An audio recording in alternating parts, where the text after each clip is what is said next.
Chapter 1532. LoveLore stared at the approaching Kensei with an awkward expression. Her expression was getting heavier and heavier, and she had already guessed Kensei's intention. It's been a few years since we last met. You've grown up, Your Highness. On the surface, Kensei looked like he had just met an old friend, but his tone was as cold as ice. Are you planning to use my royal status? Things like angel imitation require royal blood as a medium. You've fallen, Kensei. LoveLore stared at Kensei Kanase with a piercing gaze that was extremely oppressive. Of course, this was ignoring her miserable appearance. If combined with her bleak appearance, she gave off the feeling of a dying monarch. Fallen. That's not right. Kensei shook his head. His calm expression was replaced by passion. Turning you into angels and returning to God's side, what kind of great feat is this? Using such a dirty word like fallen to describe my plan. It's blasphemy. You're crazy. LoveLore spat. At the same time, she blinked her beautiful eyes. Realizing the problem, she asked, You? Could it be that you found other mediums with royal blood? Could it be Canon Kanase? That's right. Kensei nodded.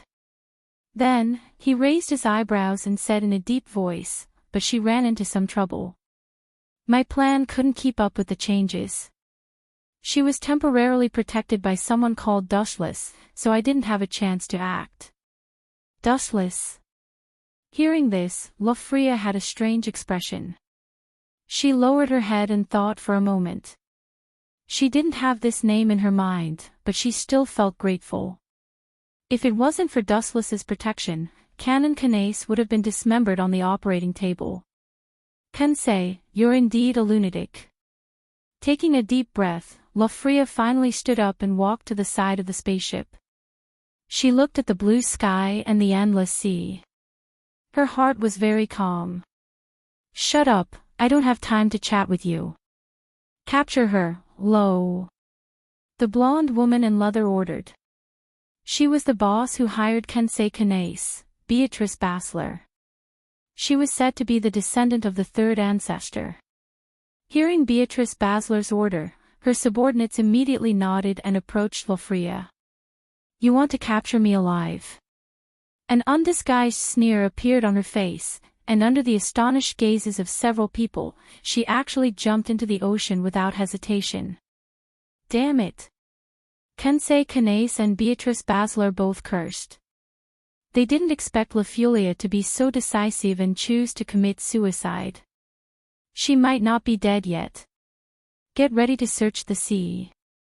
I think she'll end up on an island near Itagami Island. Kensei Yace's eyes lit up as he analyzed. Inside the apartment, the sound of running water could be heard. Dustless was lazily soaking in the water tank. He was tired from the battle with Vatler, so he planned to go to bed after washing up. Shuelai, where's that little girl called Canon? I remember asking you to invite her to your house. Suddenly, he remembered that there were only two people when he came back. One was Sayaka Huangban, and the other was Ji Zhuosheli. As for Kanase Canon, she was nowhere to be seen. Invitation? No way. Dustless, who was soaking in the bathtub, could only helplessly shake his head. Miss Huangban, you really can't do anything right. Dustless sighed in disappointment. That little girl is very important. Shuelai, when we go back to school, you must keep an eye on her. Senpai, why? Shuelai whispered outside the bathroom. Dustless was older than her, so she always called him senpai. Anyway, she's very important. I can't tell you why, but you must keep an eye on her. After all, you're classmates, so it's easy to keep an eye on her. I'm a man, so if I follow her, I'll be treated as a pervert. Dustless said gloomily. Hearing this, Sayaka Huangban, who was watching TV, curled her lips and said in a decisive tone. You're a man. Anyone who stays with you for a long time will get pregnant. You bastard. Dustless's mouth twitched. At the same time, he shouted angrily. The three of us have been living together for a while, right? Are you pregnant? Please don't spread rumors. Also, don't use the word pregnant in the future. People might misunderstand. During this period of time, Wu Chen had heard the word pregnant so many times that his ears had grown calluses. However, Huangban Sha Yahua was still very happy and kept shouting about it every day. Senpai, don't worry. I'll take good care of Canon. Shuelai promised. That's good. Hearing that, Wu Chen's hanging heart finally settled down. After wiping the water stains on his body, he changed into new pajamas. At the same time, he threw all the clothes into the washing machine. His eyes glanced at something that he shouldn't have seen, and embarrassment flashed across his face. They're really careless. Dustless bitterly smiled. Sayaka Huangban is really arrogant. She's wearing black. Knock knock knock. Just as he walked out of the bathroom and was about to go to bed, someone knocked on the door. Seriously, it's already midnight. Who's so bored? Is it not Suki Nangong? Helplessly, he went to open the door. Sayaka Huangban was a lazy person. She never opened the door for guests. Ji Zhua and Shuelai also went to bed early. Sayaka Huangban was the only one eating snacks and watching TV. Creak. The door was gently pushed open. An unexpected figure came into sight. Dustless was stunned. Chapter 1533. She has a head of curly blonde hair, a delicate face, even facial features. The places that are supposed to be protruding are not flat, and the places that are supposed to be raised are not sunken. You are Miss Blue Feather. After a moment of silence, Dustless embarrassedly scratched his head and showed an apologetic expression. My apologies, please come in. There is no need. I am the one who should apologize for the sudden visit. Thank you for saving me during the day. If not, I might have been killed by those terrorists. Blue Feather bowed to express her gratitude. Miss Lanyu, you're too polite. It's just a small matter. Besides, it's also my responsibility. Wu Chen shook his head. This was his task. After all, he was now a member of the Special Regions Police Force. Even so, but, at this point, Blue Feather's tone became sluggish. Her face was filled with disappointment. Which girl doesn't yearn for love? They all hope that the person who saves them is their prince on a white horse. But, her Akatsuki Koju was trained by Dustless to be gay. Dustless couldn't help but feel happy. Thinking about this, he felt a sense of schadenfreude. No matter what, I sincerely thank you. Blue Feather apologized again and turned around to leave. Miss Blue Feather, it is already so late. How about I send you off? Dustless hurried to catch up with her. He worriedly said. It is late at night. There are a lot of criminals on Itagami Island. Miss Blue Feather faintly smiled.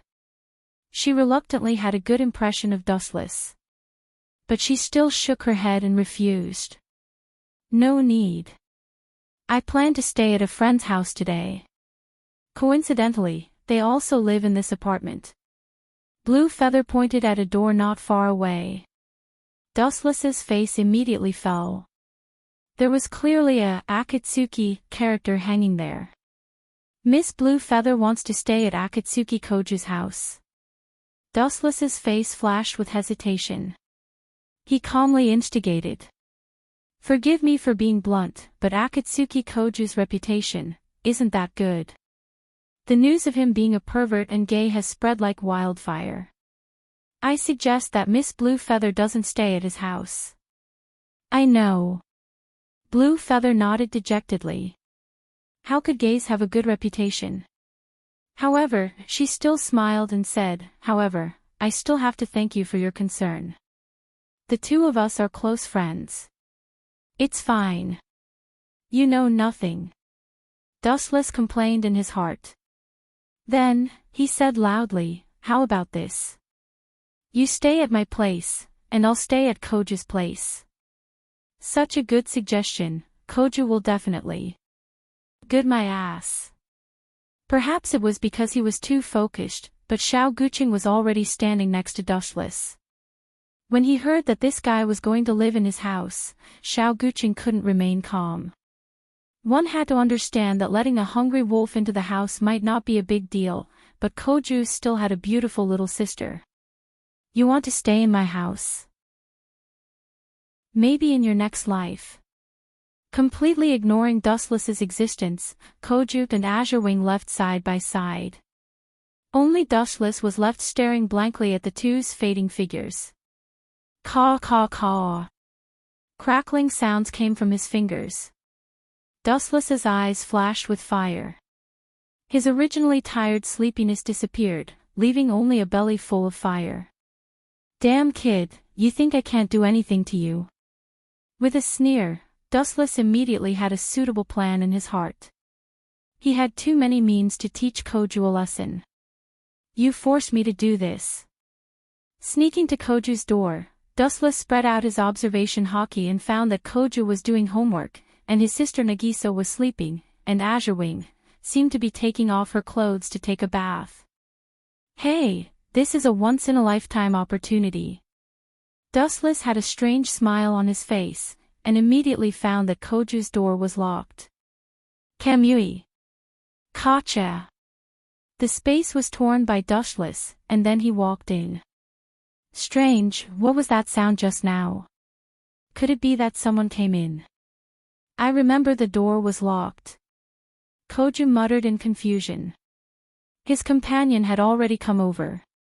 Boom!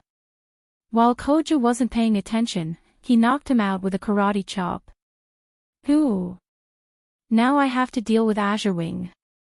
Dustless smiled evilly as he looked at the girl who was taking a bath. Boom! Without even bothering to hide, Dustless directly invaded the bathroom. His scarlet three-tomo Sharingan rotated as he stared at Asakonian blue feathers with his head held high. "Who is it?" Azurewing was shocked and subconsciously looked over, and what she saw was Dustless. No, it was Koju. The one who came in was indeed Dustless, but he used an illusion to turn the Dustless that Azurewing saw into Koju.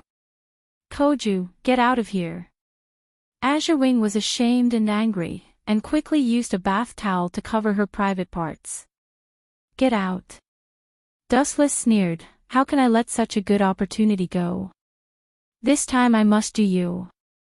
You know what kind of person I am, and you still dare to come to my house, you have guts." Although the one who spoke was Dustless, because of the genjutsu, Azurewing had an illusion that the Dustless in front of her was Koju. "You. I treated you as a friend, and this is how you treat me." Asshole Blue Feather was furious. She picked up the shower gel and threw it at Koju. "Child's play." Dustless leaned to the side and grabbed the towel, and then pounced on Azurewing and grabbed her hands, and the bath towel fell. "You bastard, Koju, are you crazy?" Seeing Koju staring blankly at her, Blue Feather was furious. She hurled a torrent of abuse at him, but it was of no use. She couldn't stop anything. Chapter 1534. Dustless's gaze was extremely aggressive as he scanned Azurewing from side to side. He would be an idiot if he didn't take advantage of the situation, not to mention the existence of Koju as a scapegoat. Her white skin was as smooth as a baby's. Wu Chen's eyes could see everything at a glance. Looking left and right, he was very happy. Only Blue Feather's flame kept rising and her face turned red. "Get out of my way." Azurewing didn't know where she got the strength from, but she pushed away the dazed Dustless and threw a change of clothes at him. Shoo shoo shoo.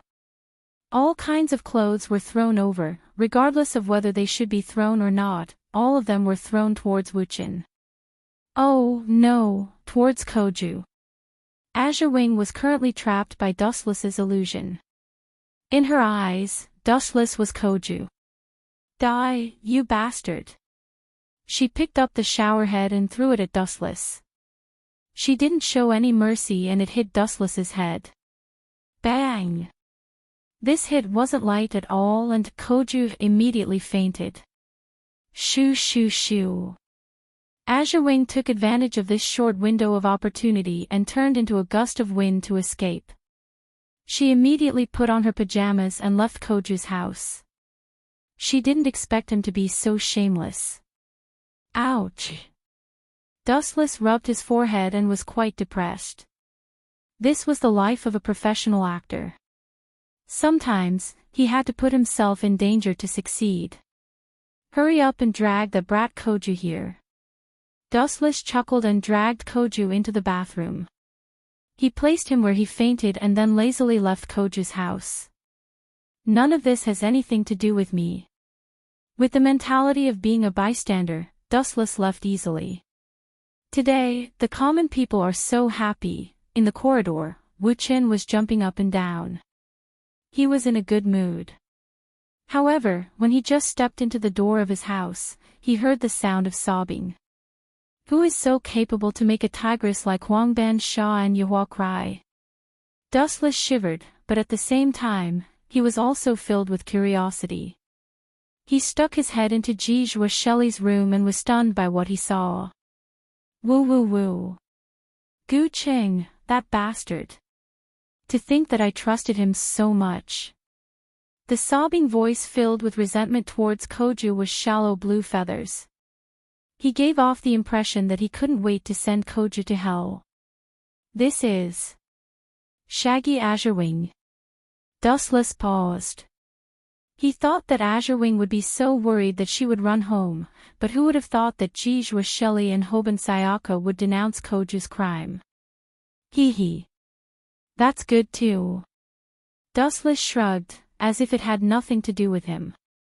Although he was the one who violated Akatsuki Koju, because it was an illusion, Akatsuki Koju only saw a beast with a human face. Go to sleep. Dustless leisurely laid on the soft bed. Just as he was about to rest, the sound of the door being knocked was heard. Dustless, if you're not dead, get up. Huangban Sha yelled with all her might, and the sound of the door creaking could be heard. Might as well just tear down the door in the future. It's unnecessary anyway. Dustless crawled out of the warm bed. If he didn't get up now, the door would be forcefully torn down by Huangban Sha. What's the matter? After opening the door, Wuchen saw Sayaka Huangban, Asakani Blue Feather, and Jijua Shelley.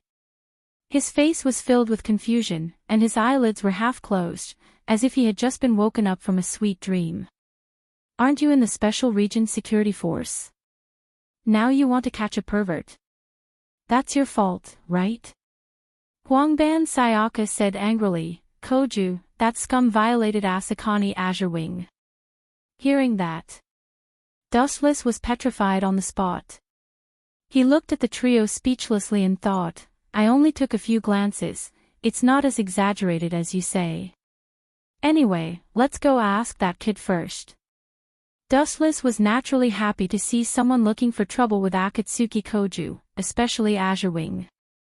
Damn it, why am I still in the bathroom when I fainted? Akatsuki Koju opened his eyes and looked at all this with a confused expression. At the same time, he found himself tied up. His limbs were tightly bound, and there were 4 figures standing in front of him. Akatsuki Koju, I'm arresting you for attempted rape. There are witnesses and evidence, plead guilty. Dustless stared at Akatsuki Koju with a smile. His words made him vomit blood. Who attempted rape? I'm warning you, don't slander me. Akatsuki Koju's face turned green.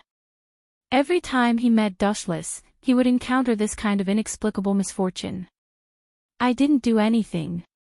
However, Dustless ignored his rebuttal. The Special Region Security Force was already waiting outside the door. They directly took Akatsuki Koju away. No matter how much he yelled, it was useless. Akatsuki Koju would do such a thing. Natsuki Nangong had a strange expression. She looked at Dustless suspiciously. She didn't believe that Akatsuki Koju would do such an outrageous thing. If you don't believe me, you can ask Miss Azurewing. Dustless shrugged and pointed at Azurewing. His expression immediately became serious. Forget it, I don't have time to listen to your explanation. I'll look for trouble with Akatsuki Koju later. Natsuki Nangong clearly had other important matters to attend to. She didn't bother with Akatsuki Koju and took out a few photos for Dustless. She solemnly said, "This kind of thing is very dangerous. If you meet her, try to catch her." Dustless stared for a while and frowned. Isn't this Kensei's angel replica? Could it be that he's already plotting against Shingon? Looking at the time, it should have been created recently. Chapter 1535. The monster in the photo was not wearing any clothes, only a simple yellow bandage wrapped around her body. She wore a cold mask and her eyes were as sharp as knives. Just looking at her in the photo was enough to make one feel a sense of oppression, let alone seeing this monster in person. This monster also had a pair of transparent wings. But this should have nothing to do with me. Dustless shook his head and muttered, "If I remember correctly, tomorrow is a holiday. I refuse to carry out any mission, no matter what it is." You. Natsuki's delicate face twitched. She was depressed. Every time she spoke to Dustless, she felt extremely pained. Civil servants do not have holidays or weekends. Nonsense. Dustless curled his lips and exposed Natsuki. In short, I refuse to carry out any mission. I need to adjust my mood during the weekend. You are still depressed. Hearing this, Natsu's expression changed. She couldn't help but sympathize with Koju. This guy was bullied by Dustless every day, and every few days, he would be sent to the Special Region's garrison to drink tea. Natsuyu even suspected that Koju might be suffering from depression. And now, the main culprit was complaining that he was depressed. Natsuki finally understood what it meant to have a face thicker than a city wall. How about this? Natsuki's eyes turned and she suddenly chuckled. How about we go on a date and watch fireworks tomorrow? Date? Dustless did not show much interest. He knew what Natsuki was planning. She would probably use the date as an excuse to bring him to the scene of the accident. You want to go on a date? Sure, but I have a condition. Dustless looked at Natsuki with a smile. Inside, he was laughing. You can be shameless, but why can't I? I asked you to go on a date with me.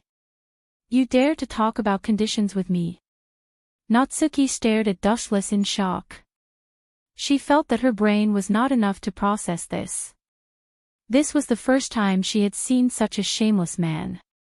A woman taking the initiative to go on a date with you should be happy. But Wu Chen's expression almost made Nangong Na Yu go berserk. Tell me about it first. Sighing, Natsuki decided to give in. It's actually very simple. I originally thought that Asteroidi was very good and planned to find her as a servant, but you snatched her away. So, my request is very casual. You just have to serve me tea for a day. Then, I will reluctantly agree to go on a date with you. Dustless still spoke with a tone of, I'm losing out. You should just die. The corner of Nangong Natu's mouth twitched, and her face was as black as coal. A purple magic array appeared behind her, and countless chains shot out. She was about to tie Dustless up and give him a good beating. It won't be too late to make a move after I say something.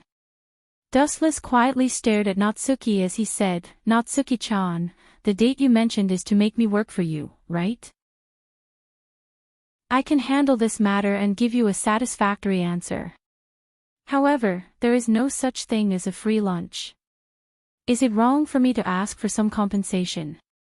Moreover, my strength is no weaker than a true ancestor. If you become a servant for the first true ancestor, will he help you investigate the mission? Nangong Na Yu was speechless. Her delicate face flashed with embarrassment. She had planned to trick Wu Chen like this. Who would have thought that this brat would be more cunning than she imagined? He didn't fall into her trap. I promise you. Natsuki gritted her teeth and finally agreed to Dustless's condition. At least you know what's good for you. Dustless smiled proudly. After talking for so long, his throat was dry, so he said, "Go and get me a cup of water. Remember, it has to be 70% hot and 30% cold." Natsuki was furious. It's just a cup of hot water.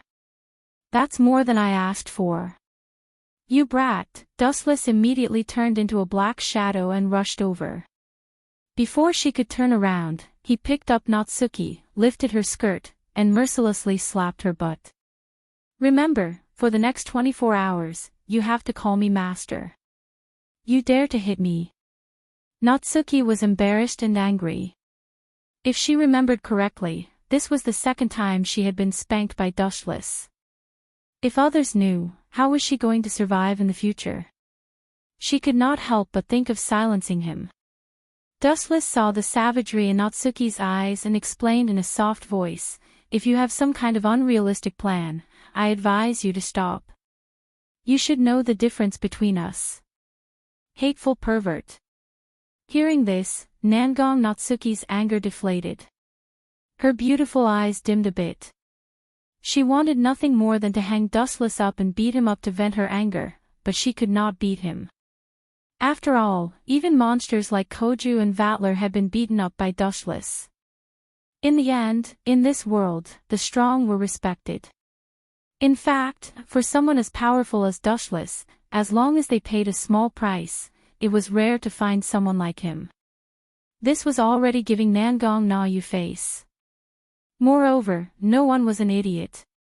Was it possible to get something for nothing? It was like the relationship between an employer and an employee. If you did not pay someone, why would they work for you? In reality, it was the same. Remember, later you will have to wash my feet, scrub my back, cut my nails, and sleep with me. Forget about that. Natsuki was furious after hearing Dustless's ridiculous conditions.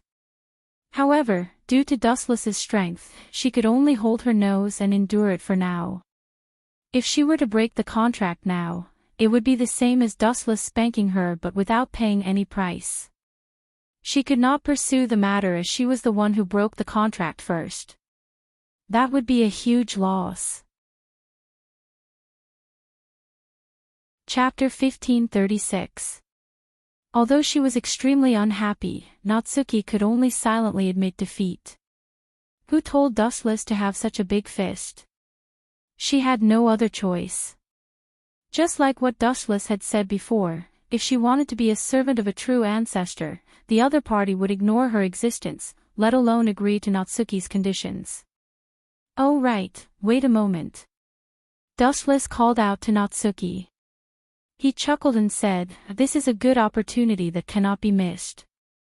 Hurry up and put on a maid's uniform." Hearing this, Natsuki's face darkened as she reprimanded, "Woo! Master, you, don't push your luck." When these words were spoken, Natsuki's face flushed red. She clearly wanted to teach Dustless a lesson, but her voice was soft and gentle as she spoke. Unfortunately, the word master was too embarrassing and Natsuki's courage faded away.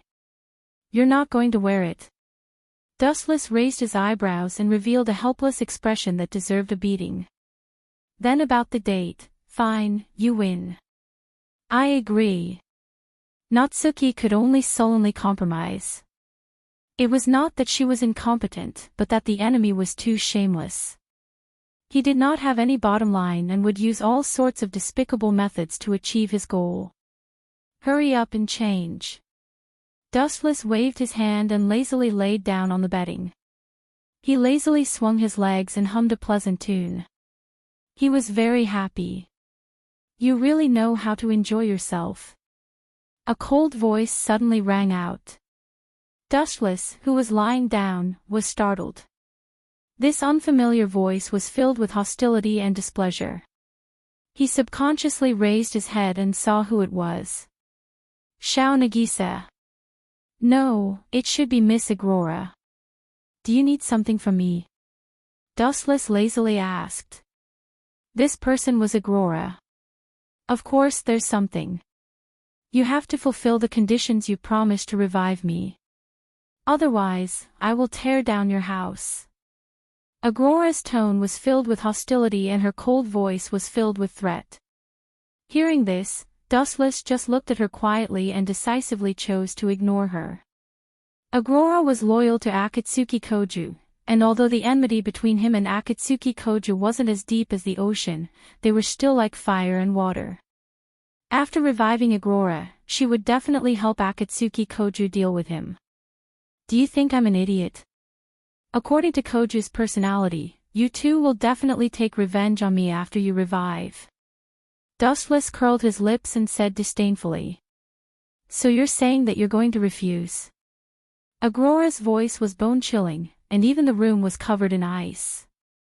I can't beat you, but what about your friends?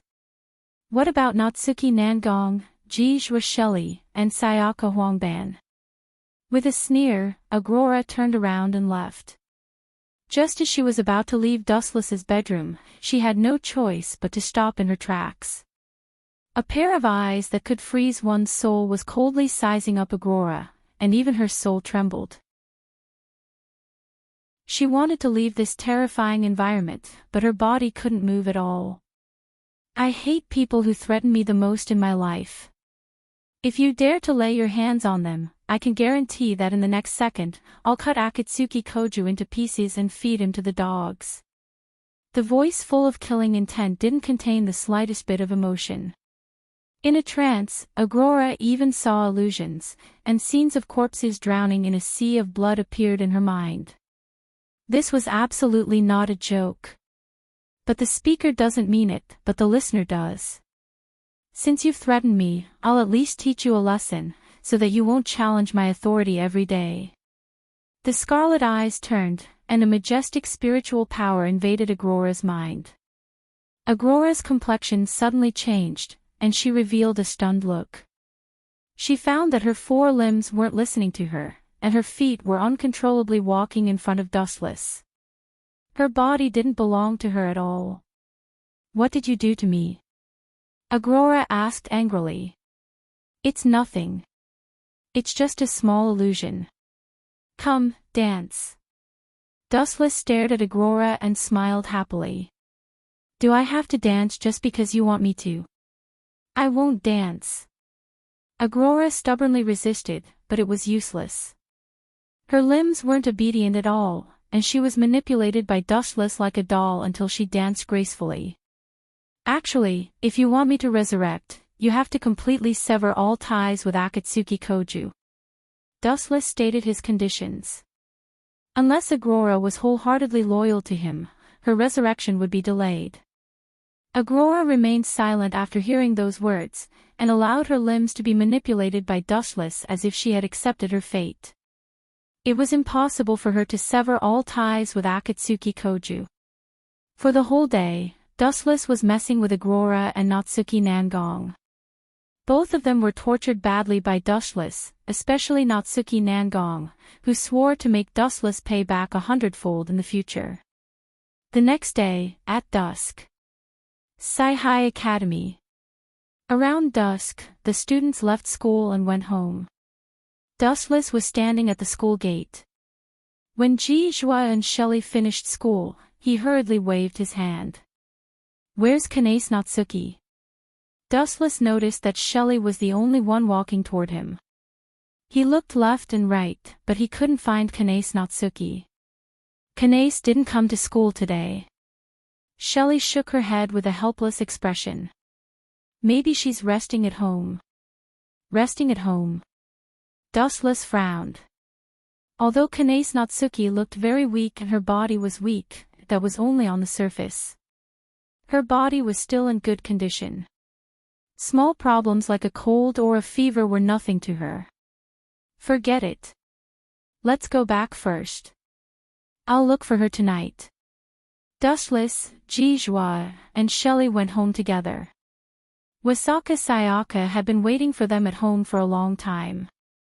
She had prepared dinner and was just waiting for Shelley and Dustless to come back. Of course, she was mainly waiting for Shelley.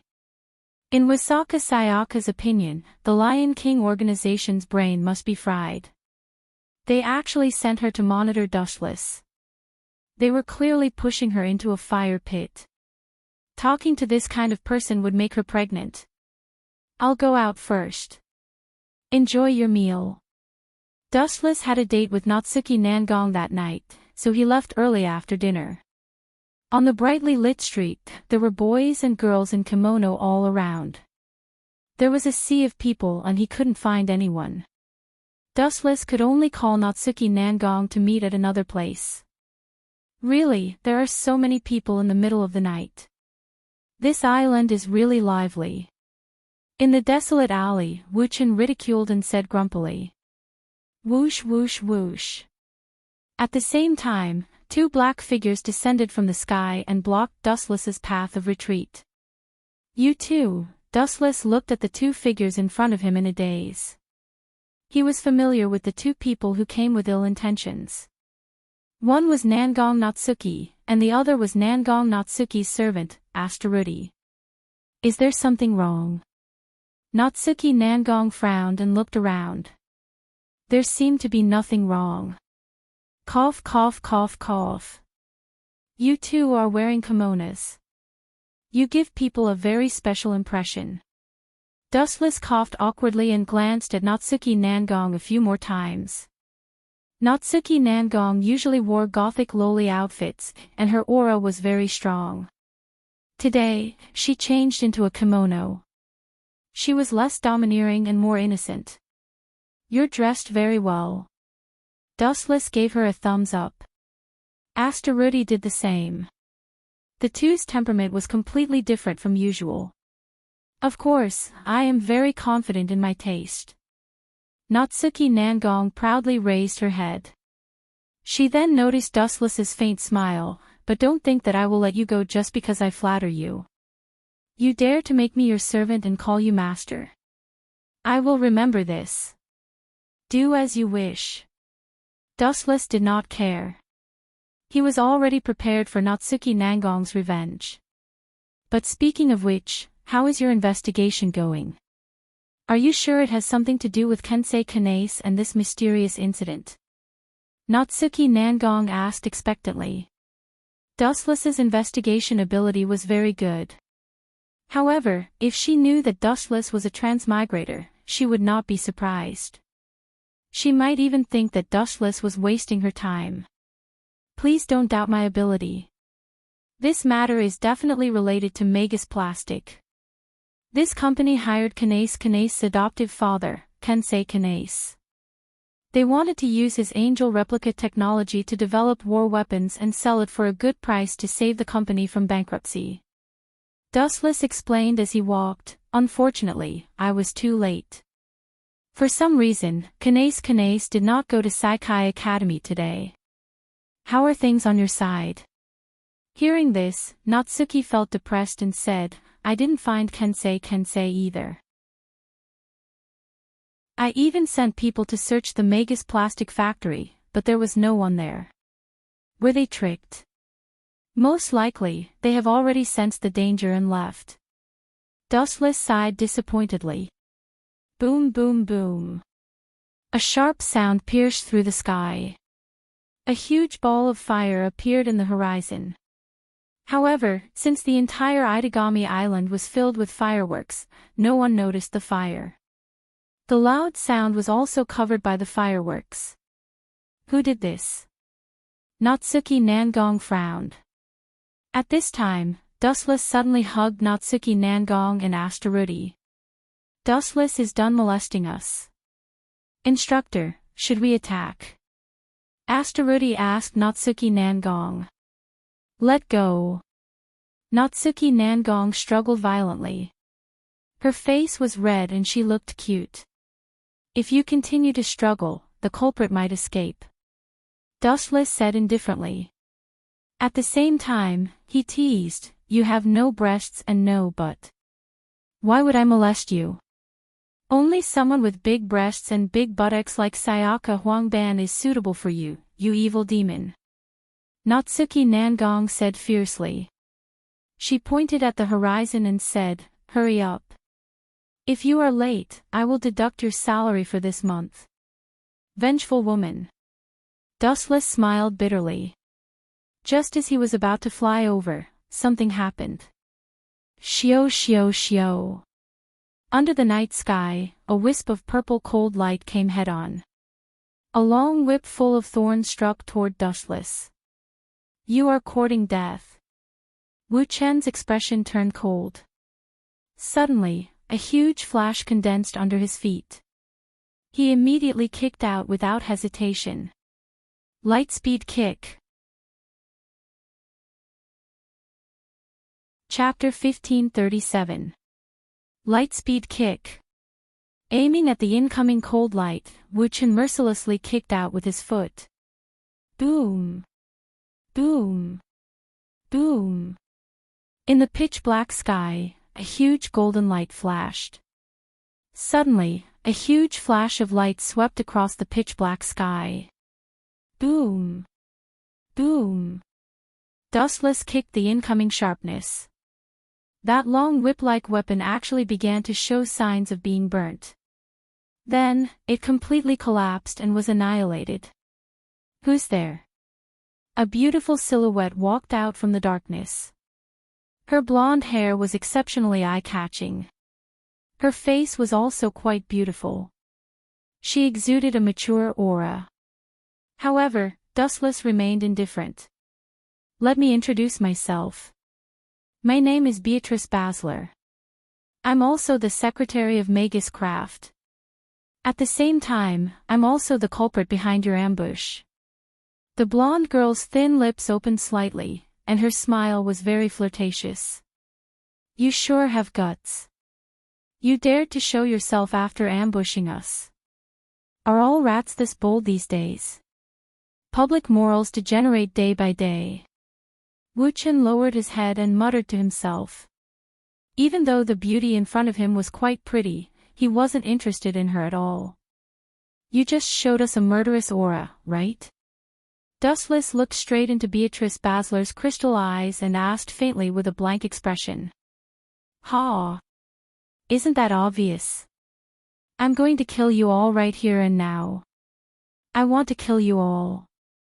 How am I going to kill you idiots without killing intent? Beatrice Basler laughed sinisterly. Her twisted face was comparable to Vatler's. Dustless had seen her before. Where's Kanase Natsuya? Natsuki Minamiya asked coldly. If it wasn't for the fact that Natsuya's status was still unknown, she would have killed her already. Ha! Kensei Kanase has good foresight. He guessed that you all would target him. That's why he brought Kanase Natsuya away from Itagami Island. Beatrice Basler spoke with a smug look on her face. So you're saying that you're no longer of any value here and were abandoned? Dustless glanced at Beatrice Basler, and the coldness in his heart became more obvious. Is there a need for you to live if you have no value? I have no value. Bullshit. Beatrice Basler rudely interrupted Dustless and said coldly, I am still on Itagami Island in hopes of finding a suitable test subject. Akatsuki Koju, the fourth primogenitor, is being held captive by you, so you can only find me to test the power of your simulated angel. Dustless instantly saw through Beatrice Basler's mind as he turned into a flash of light and pounced over. Not bad. Beatrice Basler nodded calmly. Her intention was to use Dustless's strength to test the power of simulated angel. Creak.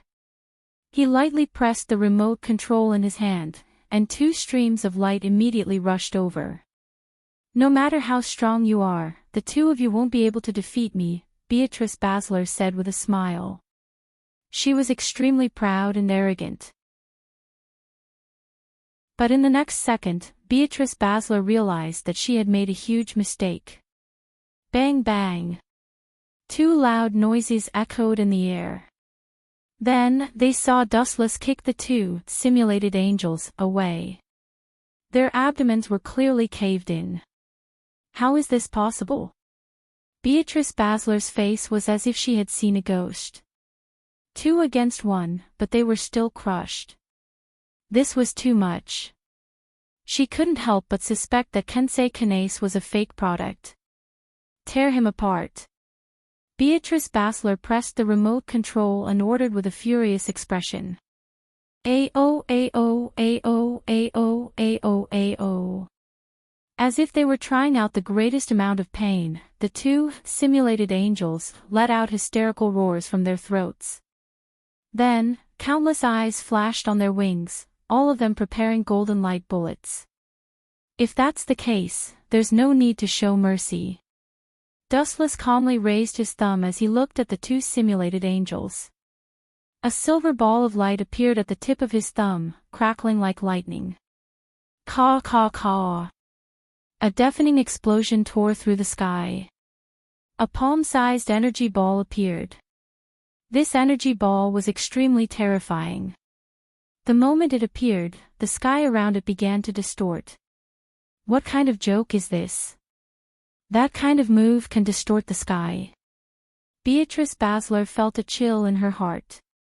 She stared at the blue energy ball in the sky, dumbfounded. Combined with Dustless's dead face, she could only see endless despair. Natsuki Nangong also stared at the ordinary-looking energy ball in shock. She didn't expect a ball to be so powerful. Go to hell, Wang Su's flash. He exhaled a breath of cold air. The silver ball of light between his fingers flew straight toward the two simulated angels in the sky. The destructive power tore apart the space in its path. Whoosh whoosh whoosh. At the same time, the two simulated angels shot out golden light from their wings. Crack. There was no stalemate as expected. The moment the two collided, the huge power of Void Flash directly crushed the incoming light bullets and easily disintegrated them. Boom boom boom. A huge explosion rocked the sky. The dark night of Itagami Island was replaced by the silver light of Void Flash. The shockwave reached tens of kilometers in radius. If it wasn't for the fact that it was night, one would be shocked to see that the sky was replaced by a giant black hole. The two simulated angels were blasted to smithereens. Boring. Dustless, who was floating in the air, landed back on the ground. His eyes were filled with endless coldness. Since it wasn't canon, he didn't need to show mercy. Chapter 1538. Gulp. After the incident, only the sound of gulp could be heard. Natsuki Minamiya, Beatrice Basler, and the naturally airhead Asteroidi all looked up at the sky in shock. That black hole that was dozens of kilometers long was too terrifying. The sky recovered slightly, but the energy from Void Flash continued to tear it apart. Not only did the black hole not shrink, it actually grew bigger and bigger. It was as if the end of the world had arrived. It made everyone's heart jump. The power is just a so-so. Ever since I devoured the Spirit King, the Ryatsu in my body has reached an unlimited level. This is not even Void Flash with my full power, Dustless muttered to himself, completely ignoring the shocked Natsuki Minamiya and the others.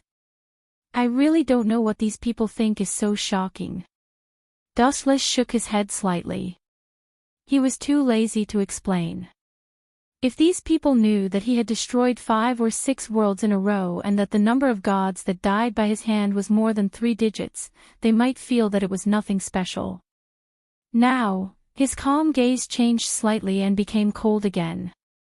He pointed his finger at Beatrice Basler. Dustless said bluntly, I already know where Kanase Cannon and the others are. There is no point in keeping you alive. As soon as he finished speaking, the tip of his thumb flashed with the same light as before. Is this bastard saying that he can use that move without limit? Beatrice Basler's heart collapsed. Damn it, didn't they say that the more powerful the move, the greater the side effect? Why doesn't this bastard feel uncomfortable at all? Don't kill me. Beatrice Basler hurriedly knelt and begged. She purposely opened her collar, revealing her huge white cleavage. She stared at Dustless with lustful eyes. As long as you let me go, I will take you to find Knace Cannon. I can also be your loyal servant, the kind that will do anything for you. Beatrice Basler's seductive eyes were like silk. Her meaning was self-evident. She had investigated Dustless before. This guy was definitely a pervert who could not move when he saw a beautiful woman. Beatrice Basler did not want to die, and she was confident in her appearance. She did not mind selling her body. Are you sure? Sure enough, Wu Chen's index finger was moved when he heard that. He stared at Beatrice Basler's delicate body with shining eyes, and he even licked his thin lips extremely exaggeratedly. He looked like a lecherous and wretched man who deserved a beating. Of course. Beatrice Basler watched as Dustless took the bait. She even saw how hard she was swaying her body. Her ferocious cleavage almost burst out of her leather jacket. She approached Dustless with extremely coquettish steps. This bastard really disappoints me. Seeing this, Nangong Natyue was furious. She looked at the lecherous Dustless. She didn't expect him to be such a despicable person. He couldn't get over this hurdle when he saw a beautiful woman. As the beauty approached, Dustless immediately smelled the strong fragrance of her body. His eyes immediately detected a strange color that was difficult to detect. Am I pretty? After getting close to Dustless, Beatrice Basler tried her best to show off her great cleavage. Her mouth circled around Dustless's smooth neck, and a strange light flashed in her eyes from time to time. Very pretty. Dustless gave her a thumbs up. Not only was she pretty, but she was also liked by men. Wasn't this the kind of woman that everyone desired? Then, Beatrice Basler smiled. She approached Dustless's neck and revealed her vampire fangs. Her gentle and flattering expression disappeared. Her face twisted as she roared, "Hurry up and give me your blood, boy." Poochie. After saying that, Beatrice Basler's fangs sank into Dustless's neck. This idiot. Seeing Dustless's blood being sucked, Nangong Natyue was furious. Dustless was so strong, so his blood might be a great tonic for vampires. After drinking it, her strength would increase exponentially. Caw caw caw. The sound of something shattering was suddenly heard. Beatrice Basler felt a sharp pain in her mouth. She was shocked to find that her vampire fangs had all shattered. She did not bite human skin. She bit into steel. No, Dustless's skin was dozens of times harder than steel. Your acting is really bad. Dustless rolled his eyes and glanced at Beatrice Basler, who was lying on his neck. He replied coldly, "You want to confuse me with a piece of trash like you? Are you a little too proud? You're just an ugly C*NT. It was undeniable that Beatrice Basler was not bad, but Dustless was already immune to beautiful women. There were countless beautiful women in the system world. So you're saying that you were acting just now? Beatrice Basler gritted her teeth and vomited blood. Especially when Dustless said that she was just an ugly C*NT, she was furious. Acting? That's right. I've been bored recently, so I don't mind playing with you for a while. Dustless's tone was calm.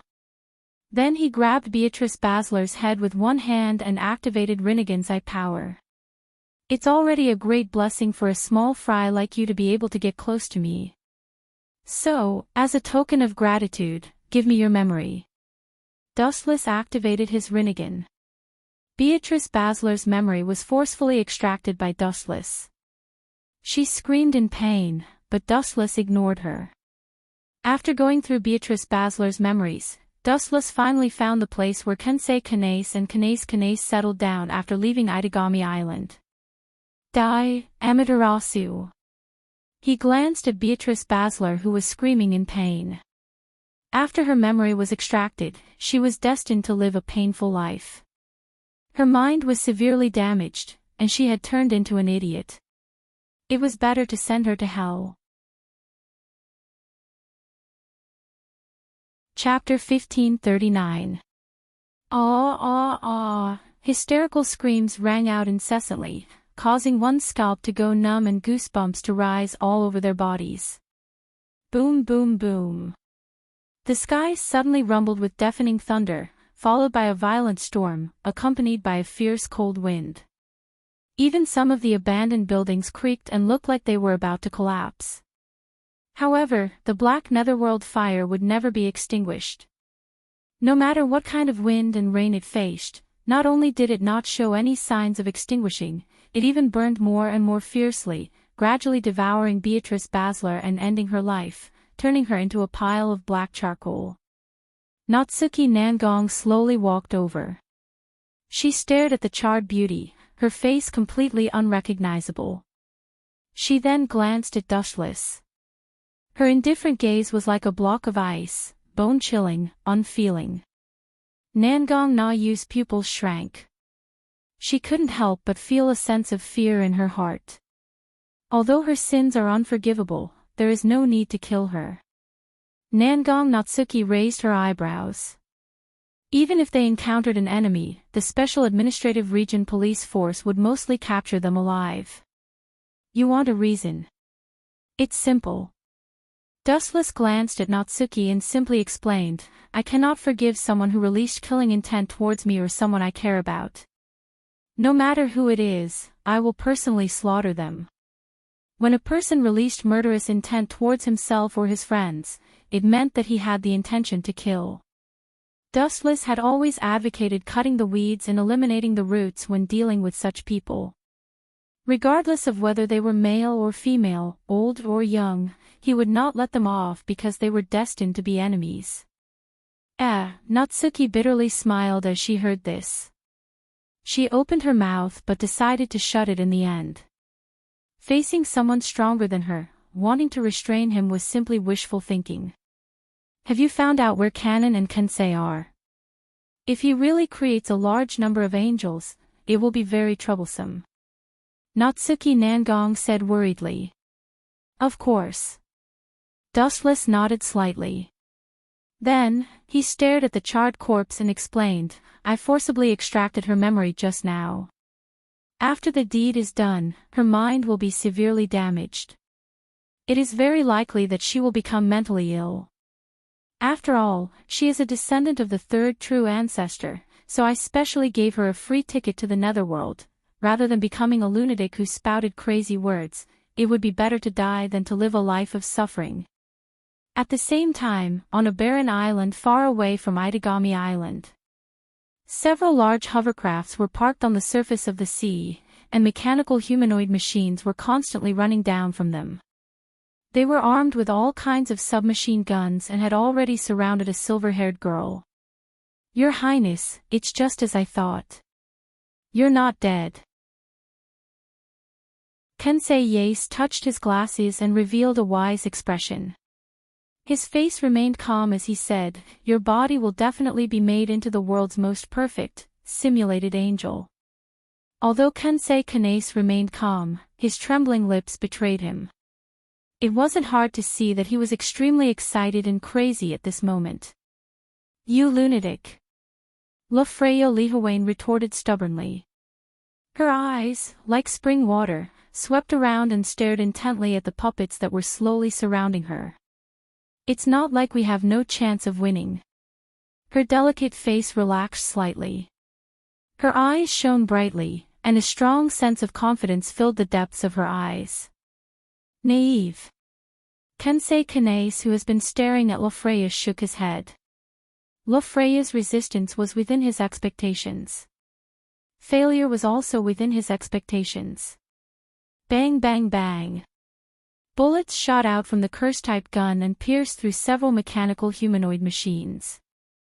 Although she managed to kill a batch of mechanical humanoid machines, another batch of mechanical humanoid machines came from all directions. LaFreya helplessly raised her gun and fired a few more shots. Bang bang bang. Soon, another batch of mechanical humanoid machines fell, but the effect was negligible. The number of mechanical humanoid machines seemed to be unlimited, but her bullets were limited. In just a few moments, LaFreya used up all her bullets. "Surrender, Your Highness," Kensei Kanase lightly said. A batch of mechanical humanoid machines rushed towards LaFreya. Boom boom boom. LaFreya's entire body suddenly emitted a resplendent golden light, and a brutal impact forced the attacking mechanical doll back. The curse-type spear in her hand shot out a golden light, which transformed into a golden sword of light that was over 10 meters long. "The daughter of the gods resides in my body, the protector of the army, the era of swords, the hand of death, will bring victory." As she finished chanting, the sword in her hand shone brighter and brighter, emitting a sharp aura that could cut through all obstacles. It carried a huge pressure, and those who were shone upon by the light would feel uncomfortable, as if their bones were stuck in their throats. How shocking! Kensei Yase was surprised. Isn't this a replica of the holy sword? By summoning a spirit into her body and creating a spirit furnace and using the Vendo system, the bayonet at the front of her curse-type gun was temporarily upgraded to the level of a holy sword. However, there was a time limit, right? "And I'm sorry, but even so, you have no chance of winning." A strange smile appeared on his face as he gently pressed the remote control in his hand. Ah! A heart-wrenching roar instantly engulfed the entire island. This sharp cry contained boundless sorrow and desolation. Moreover, it penetrated into the depths of one's soul, causing one to be unable to resist. Even the radiance of LaFreya's holy sword had dimmed a lot, and cold sweat flowed down her back. Ha ha ha ha ha, seeing LaFreya's sorry state, Kensei Kanase suddenly let out a savage laugh. This is how a lower life form ends up when encountering a higher life form. Not to mention a head-on battle, even the courage to resist. You won't even let go of your adopted daughter. How ugly. Chapter 1540. The sudden voice was filled with contempt, indifference, and mockery, completely unaffected by the ear-piercing howl. The calm voice did not waver at all. Kanase Kanon's frenzied howl could not harm him at all. "Who is it?" Kensei roared at the sky after a brief moment of absent-mindedness. The moment he raised his eyes, he noticed the figure floating in the air.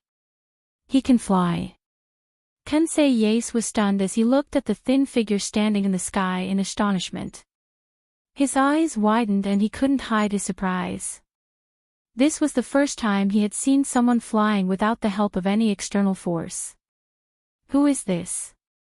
Kensei was not the only one who was shocked. Even LaFreya was staring at Dustless in confusion. Even though they were hundreds of meters apart, she could still see the indifference in his eyes. Facing Kanase Kanon, who had evolved into an angel, the mysterious figure's calm eyes did not waver at all. Instead, they were filled with contempt. He did not take her seriously at all. He stepped on the sky as if the whole world was beneath his feet.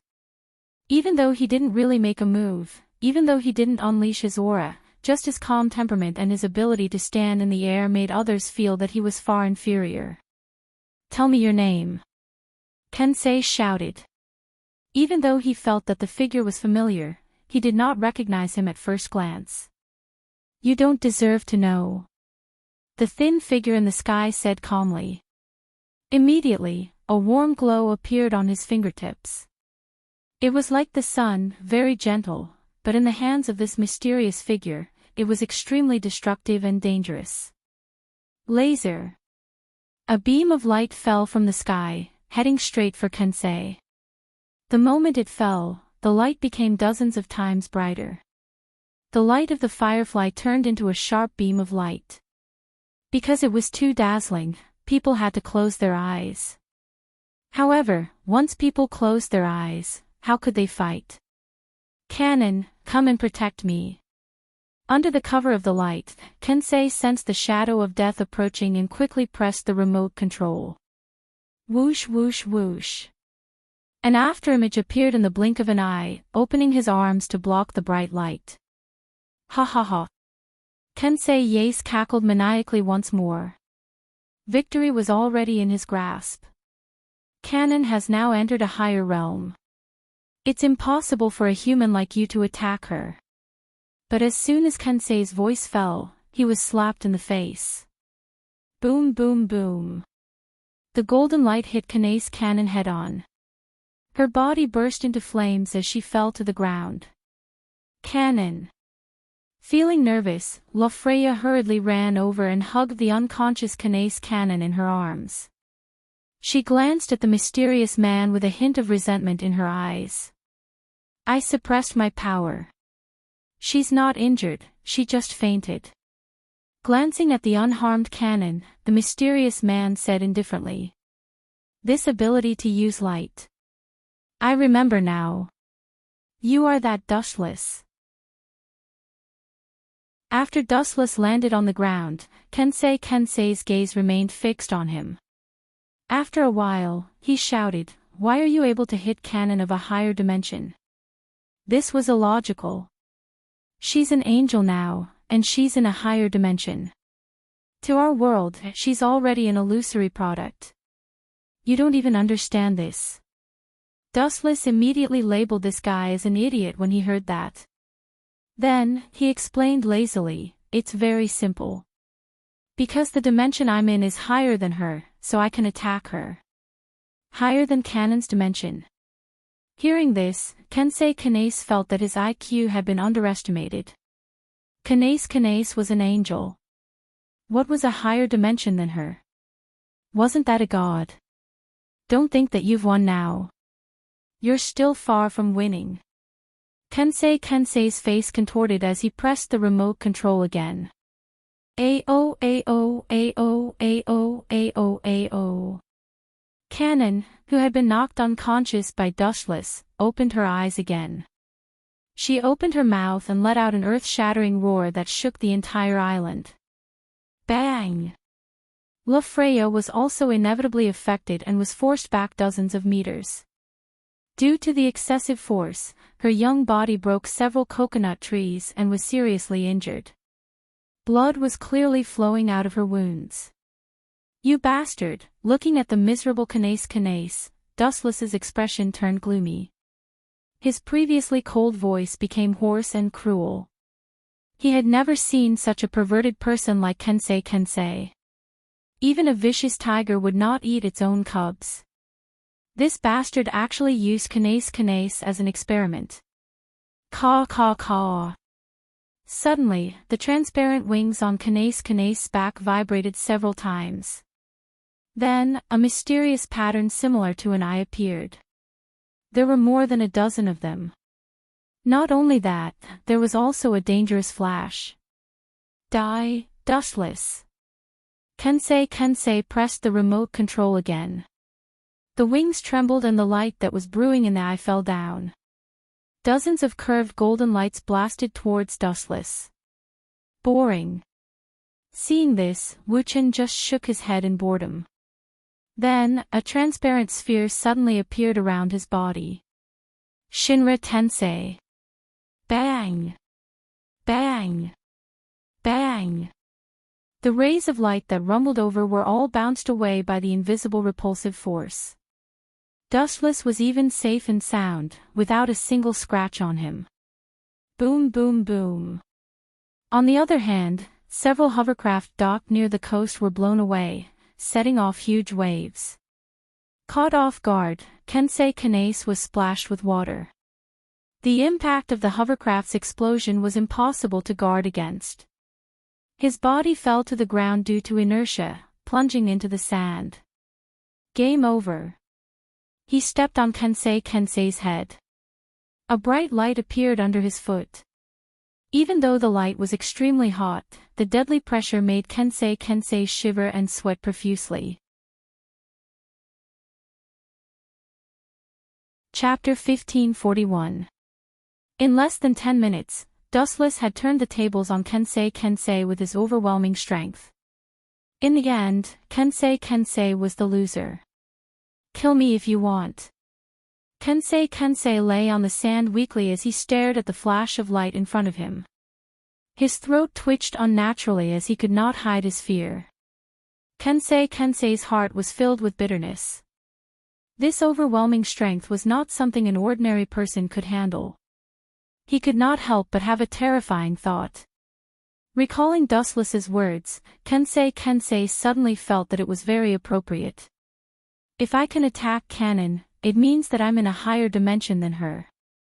He had thought that it was the biggest joke in the world, but now that he thought about it, it felt very real.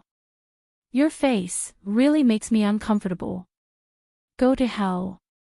You have no right to continue living.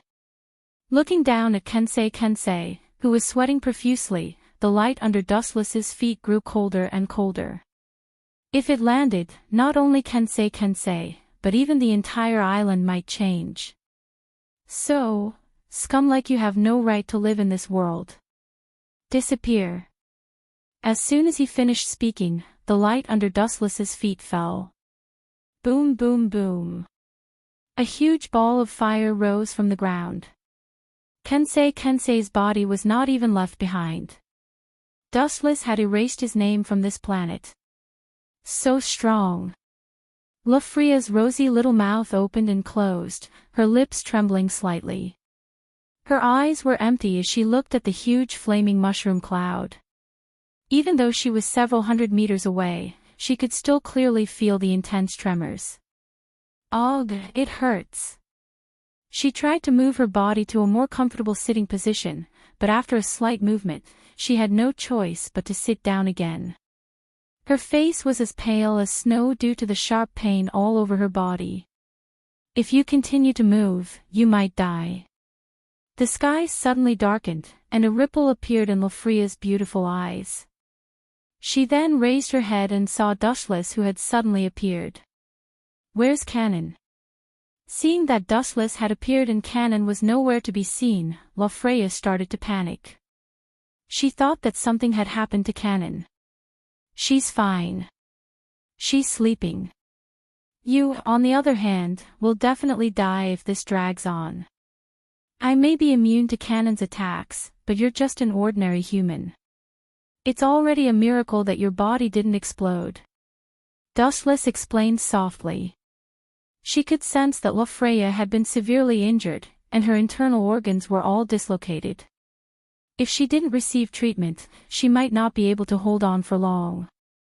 To Dustless, Kanon's so-called angel imitation was naturally not worth mentioning, but to an ordinary human like Lofreya, it was definitely a catastrophe. It was inconceivable that she was not killed by Kanon's full-powered attack. Perhaps this is fate. When she jumped off the spaceship, she was already prepared to die. However, life was sometimes full of twists and turns. God had played a big joke on her. In the end, she escaped the disaster and drifted on this deserted island. However, in the end, he still couldn't avoid death.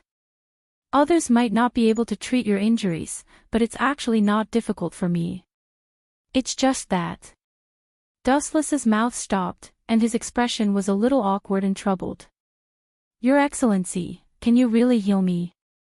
Lofria's eyes shone brightly. She was very excited. Life and death, only an idiot would choose to die, especially if it was such a hasty and meaningless death. It's not a problem for my medical ninjutsu to save you. Looking at Lofria's clear eyes, Dustless frowned and said, but your internal organs are all dislocated. If you want to recover, I will have to take off your clothes. Just these trivial matters. Lofria was rather surprised. Her light tone made it seem as if she was talking about trivial matters that were not worth mentioning. Is there something wrong with your head? How can this be considered a trivial matter? This time, it was Dustless's turn to be speechless. If he said this to Jijra Shelley, Honban Sayaka, or Natsuki, Dustless would believe that they would choose to die. Pucci. Lafria decisively tore off her royal attire, revealing her perfect body.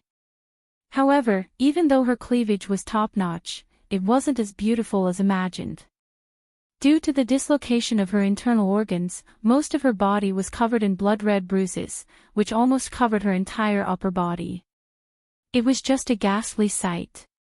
The blood-red bruises made people not dare to look at them directly, and they couldn't help but empathize with her. Really decisive. Dustless gave a look of praise. It was really surprising that a princess could be so carefree. Then, he put his hands on Lafria's chest. A large amount of blue light appeared in his palms and invaded Lafria's body to heal her. The effect was immediate. In a short while, Lafria's complexion improved a lot. You actually have the power to turn something rotten into something magical. I'm afraid that even the true ancestor couldn't do it. Are you really a human? This world where vampires run rampant has such a unique human like you. It's really shocking. Lafria's mouth was agape. She couldn't hide her shock. Diseases could be treated, but a terminal disease that could be cured in a few minutes was just too unbelievable. Everything has an exception. Dustless laughed dryly. About 5 or 6 minutes later, the bruises on Lafria's abdomen had completely disappeared. Only then did he retract his hand and pass his jacket to her. He couldn't let her be naked. Dustless's performance was ordinary. He didn't pay any attention to Lafria. This was actually a small problem. There was nothing to praise about it. Chapter 1542. Dustless lazily leaned on the branch, waiting for Natsuki to come to his rescue. Lafria secretly glanced at him, her bright eyes occasionally flashing with a bright light. Dustless gently closed his eyes, comfortably enjoying the lazy and beautiful sun. He hummed a little tune, seeming to be in a good mood. The corners of his mouth curled up. Suddenly, Dustless realized that the sunlight was blocked. He opened his bright eyes, and the scene that greeted him made him frown. Lafria blocked the sunlight, stood up, and stared at herself. Don't you feel that you have to take responsibility for me? After pondering for a while, Lafria spoke with a very bitter tone. Responsibility. Hearing this, Dustless had a strange expression. He did not remember wrongly that he had done anything outrageous. Miss Lafria, what do I have to take responsibility for? I did not force you to accept my treatment. The person who tore your clothes was you. But you saw it. Lafria said angrily. This. Dustless opened his mouth, cursing in his heart. If I did not treat you, you would have died. Now, not only did she not say a word of thanks, she even blamed me. What the F***ck? Then how do I have to take responsibility for you? Dustless asked indifferently. You can't expect me to dig out my eyes, right? That price is too frightening. Who knows, maybe I will kill you first. Very simple. Lafria revealed a sly smile and said bluntly, you just have to marry into the kingdom of Aldisha. This way, your crimes will be forgiven. Marry into the kingdom of Aldisha. This was the first time Dustless had heard such a strange word. After pondering for a long time, he suddenly shook his head. If I did not guess wrong, you planned this from the start, right? If that is the case, I am very sorry. I have no interest in marrying into the kingdom of Aldisha. Even if you have the right to inherit the throne, it is not attractive to me. Hearing this, Lafria frowned. Am I not charming enough? That's not it. You're very beautiful. Dustless shook his head and said honestly, if I'm not wrong, the reason you want me to marry into your family is because you value my strength. Your Aldisha kingdom borders the War King's domain, and your relationship with each other isn't good. There are even wars happening at the border." Speaking up to this point, Dustless stared at Lofreya. After all, there were powerful vampires in the warlord's domain, as well as the true ancestor, who had oppressed an entire era. It was certain that the kingdom of Aldisha would not be able to defeat them, so it was inevitable that they would want to recruit Dustless. Lofreya was the eldest princess, not a love-struck fool. Dustless had only helped her once. The main reason was because she valued Dustless's strength. In the future, she would have enough confidence when facing the Battle King domain.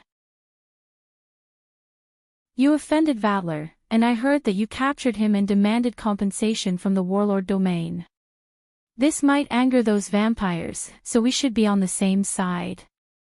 Lofreya asked in confusion. Everyone had a grudge against the Battle Monarch domain. Was it wrong to join forces against the first true ancestor? To me, allies are too superfluous. Dustless did not answer Lofreya directly. "To put it bluntly, there is no need for me to marry into your family, and I don't need to borrow the strength of others." "Are you thinking of," Lofreya's mouth twitched, and she asked with difficulty, "are you thinking of going against the warlord domain alone? That's the first true ancestor, far stronger than the fourth true ancestor." "It's just a true ancestor." Dustless was abnormally calm. He did not understand how a true ancestor was strong. "You make it sound so easy." Lofreya smiled bitterly. At the same time, she was very confident in Dustless's strength. The battle just now proved everything.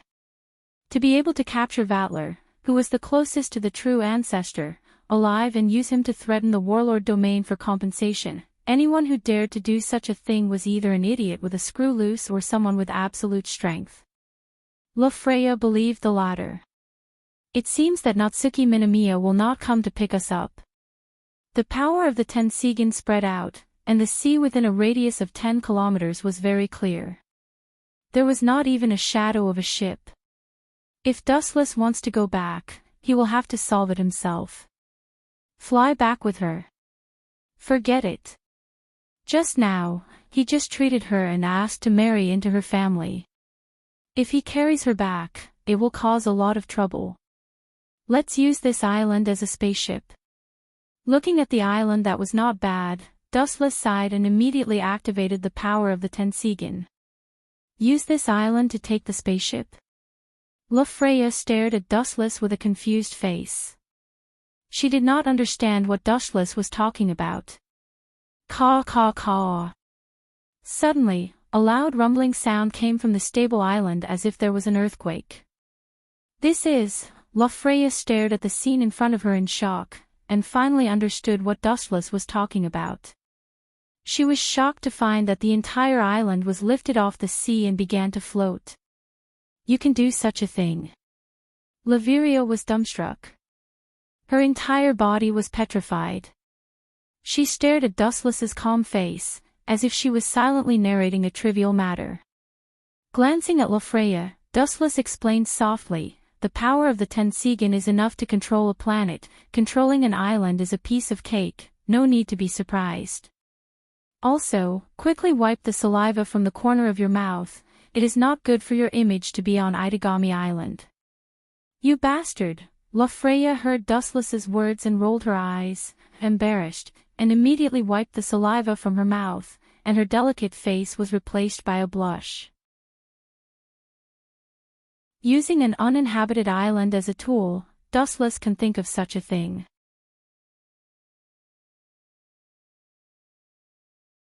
Chapter 1543.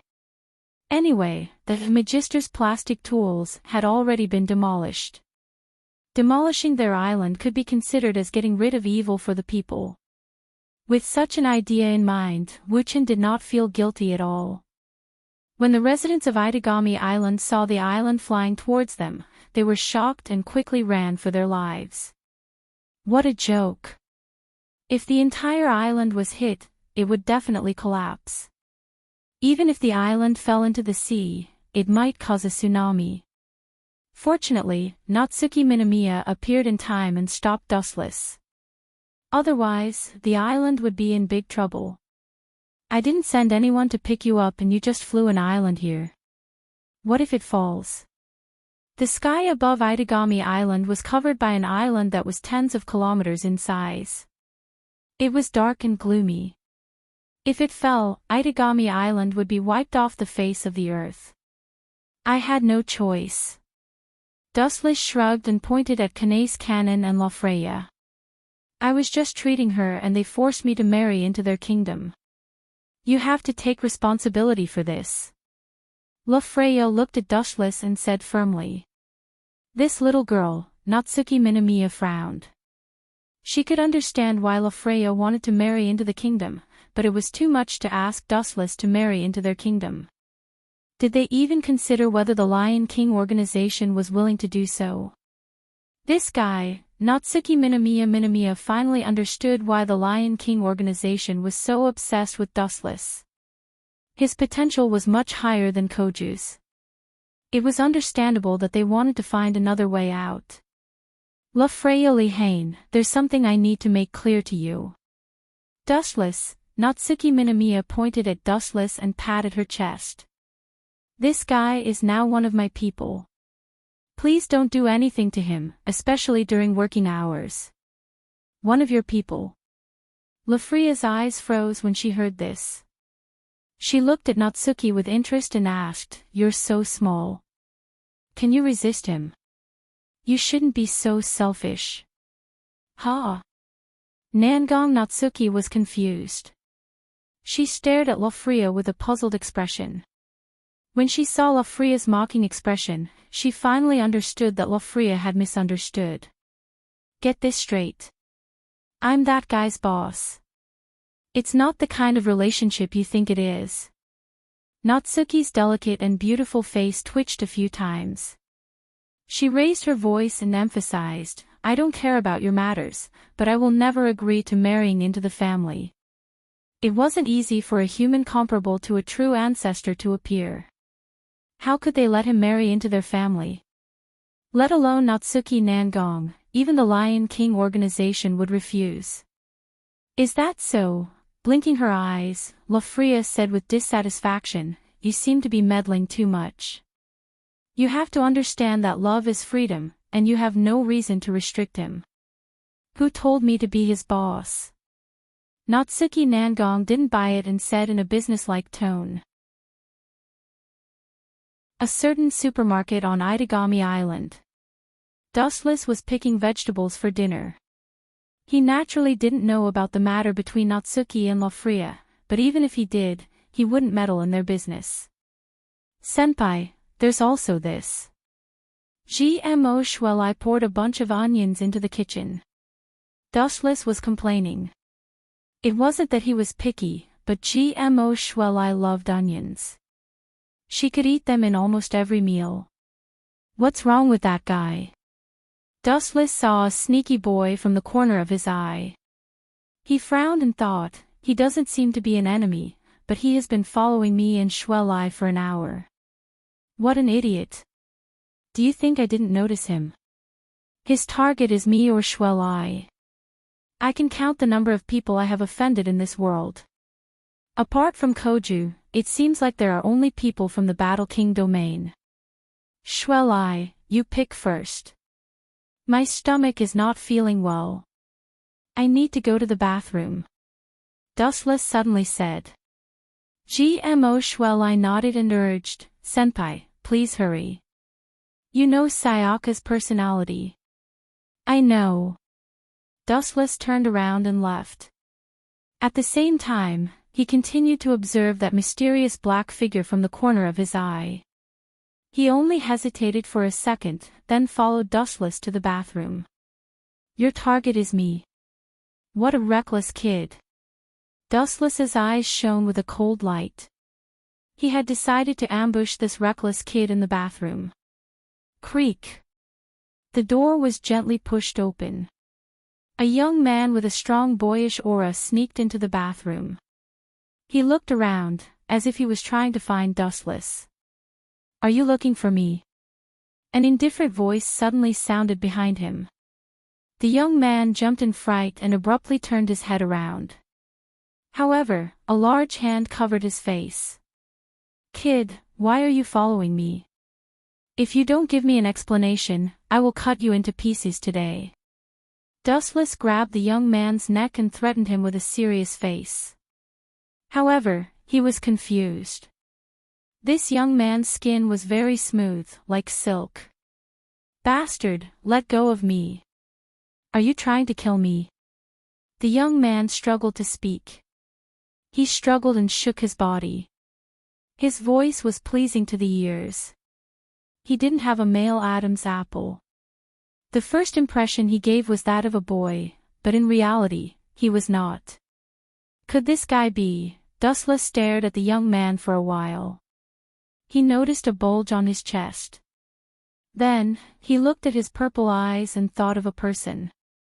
Could he be Senpai Muyuma? Dustless stared at the young man's face. It would be ridiculous to call him a boy. Then, he thought of the library member that appeared on Itagami Island. He was 80% sure that this young man was Senpai Muyuma.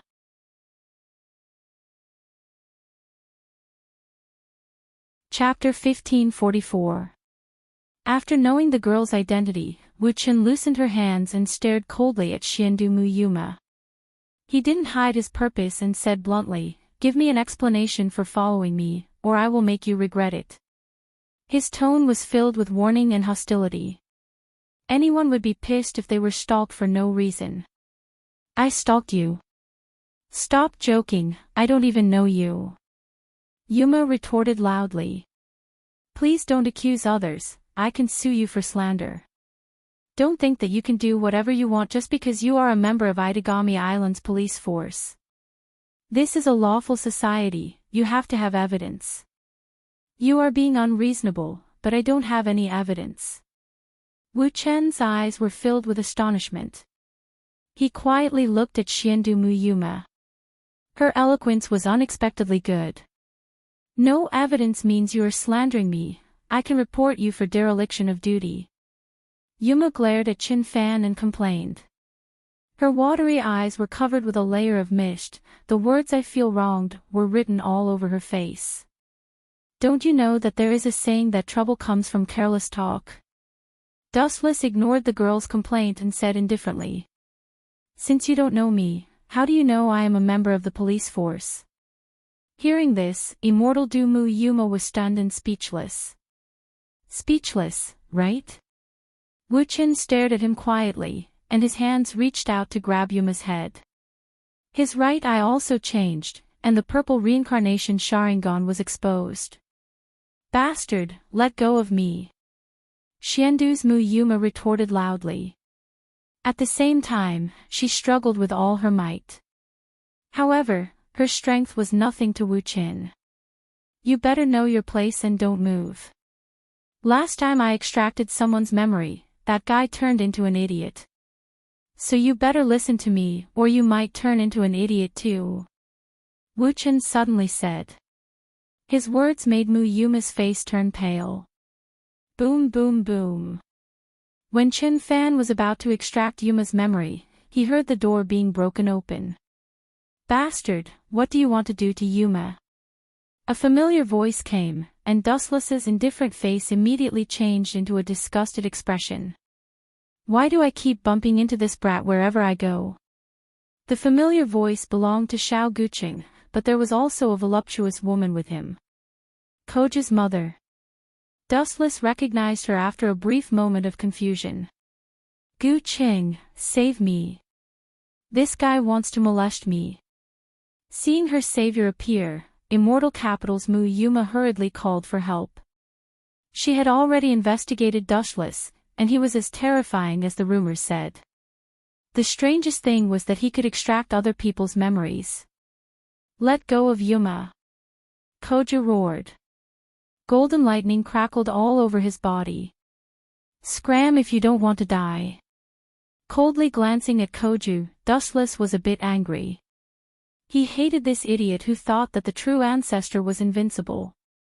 Your Excellency, you've gone too far. At this time, Koju's mother suddenly spoke. Her skin was white and beautiful, and her cleavage was particularly impressive. She was extremely eye-catching, and her tone was very gentle. I've gone too far. Dustless sneered, this guy secretly followed me, and now he's accusing me of molesting her for no reason. Do you still think I've gone too far? If it was before, Dustless would have already cut this person into 8 pieces. This. Koju's mother, Xiao Shinsen, frowned. She knew that Dustless wasn't someone to be trifled with, so she could only helplessly say, let her go, I'm the one who arranged for Yuma to follow you. Then I'll be polite. Dustless's expression turned cold as he turned into a flash of light and pounced at Koju's mother. Bastard, come find me if you have the guts. Koju cursed. Dustless ignored him and only stared at Koju with a mocking gaze. Xiao Shinsen was powerless to be subdued in an instant, and his golden sword was pressed against her throat. Since you're going against me, I'll bully your mother. Dustless stared at Xiao Shinsen with interest. This guy was asking for humiliation. Dustless knew that this matter had nothing to do with her, but Xiao Shinsen insisted on taking the blame. As for why Xiandu Yuma was following him, in fact, Dustless had also vaguely guessed her purpose. She wanted to borrow his power to release Xiandu Muai, who was imprisoned in the prison. Your son is going against me every day, and Yuma is also his childhood friend. She's also going against me, so I'm very uncomfortable right now. Dustless coldly stared at Xiao Shinsen, his tone filled with hostility. Then what do you want? People under the eaves had no choice but to lower their heads. Xiao Shinsen was also filled with helplessness. He was afraid that even if the 3 of them joined hands, they wouldn't be a match for Dustless. It's very simple, I want to use you to humiliate Koju. Staring at Koju maliciously, Wu Chen's words immediately enraged him. This was a supermarket after all, and he didn't dare to release his curly beast. A few days ago, he was locked up in the prison of the Special Regions Police Force. He didn't want to go back to the prison and suffer again. Bang! Koju jumped into the air and smashed Dustless's head. Ouch, it hurts. The one screaming wasn't Dustless, but Koju, who was in pain. His fist was already red and swollen, causing him to grimace in pain. Is your head made of meteorite? Preposterous. Koju's face was filled with sorrow, and his lungs were about to explode from anger. He had finally managed to hit Dustless with great difficulty, but he didn't expect such a result.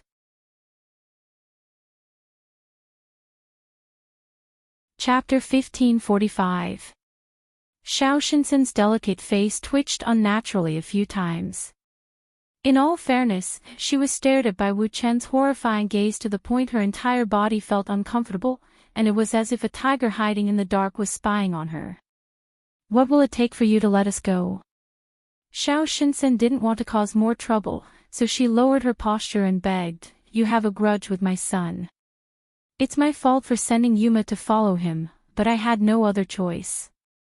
As a mother, no mother would want her son to be in danger. I hope you can understand. This bastard. Koju cursed inwardly. He had never been so aggrieved in his life. This has nothing to do with me. Hearing this, Wu Chen's heart was like it was made of iron. It didn't waver in the slightest. It was still so cold and unreasonable. He looked at him coldly. Your son is a big idiot who overestimates himself. He deserves to be beaten for provoking me. You! Koju's lungs were about to explode. This guy was very skilled at cursing people. He didn't even need to repeat his words. How about this? Let's end this matter here and mind our own business from now on. Having lived for several decades, Koju's mother, Xiao Shinsen, was much more patient than her son. That's fine, but, Dustless nodded and then said a condition that made Koju collapse. I'm in a bad mood today. I was planning to have some fun after dinner, but you guys ruined it. So, I'll have to trouble you a bit, Auntie. What do you want my mother to do? Koju's face was constipated. He looked at Dustless's mean and teasing smile and knew that it wasn't something good. Nothing. Since you've ruined tonight's fun time, why don't you perform a striptease for me? Dustless gave an extremely crazy and evil condition in front of Koju. Gulp. Yuma choked with sobs and subconsciously looked at Koju. Guh. Sure enough, this guy immediately went berserk. On his forehead, countless veins protruded, darting here and there, as if there were worms swimming about. It was terrifying. In the face of such insane conditions, no one would be able to endure it. Say it again if you dare. Koju clenched his fists with a cracking sound. His whole body erupted with a majestic power. Even the windows of the bathroom were shattered and the floor showed signs of cracking. Don't push your luck. Xiao Shinsen's face turned green as he gnashed his teeth in anger. It would have been fine if no one had heard it, but the key was that Dustless seemed to be deliberately disgusting. He casually said such words in front of Koju and Immortal City's Muyuma. Koju was her son, so Dustless was deliberately angering him. You're unhappy. Glancing at Koju, Dustless revealed a strange smile and feigned fear. How about I change my condition? Please don't kill me, true ancestor.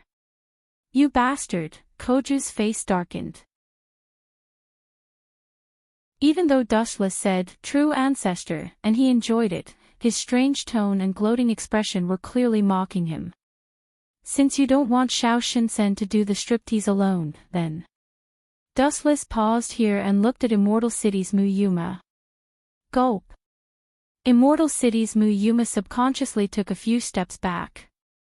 Dustless's glowing eyes made her shiver. She was truly afraid of this powerful, lawless, and insane person. It's indeed inappropriate for your mother to do the striptease alone. She still lacks a dance partner, then. Dustless pointed at Immortal City's Muyuma and said with a wicked expression. She can do it too. I don't care if there's one more person.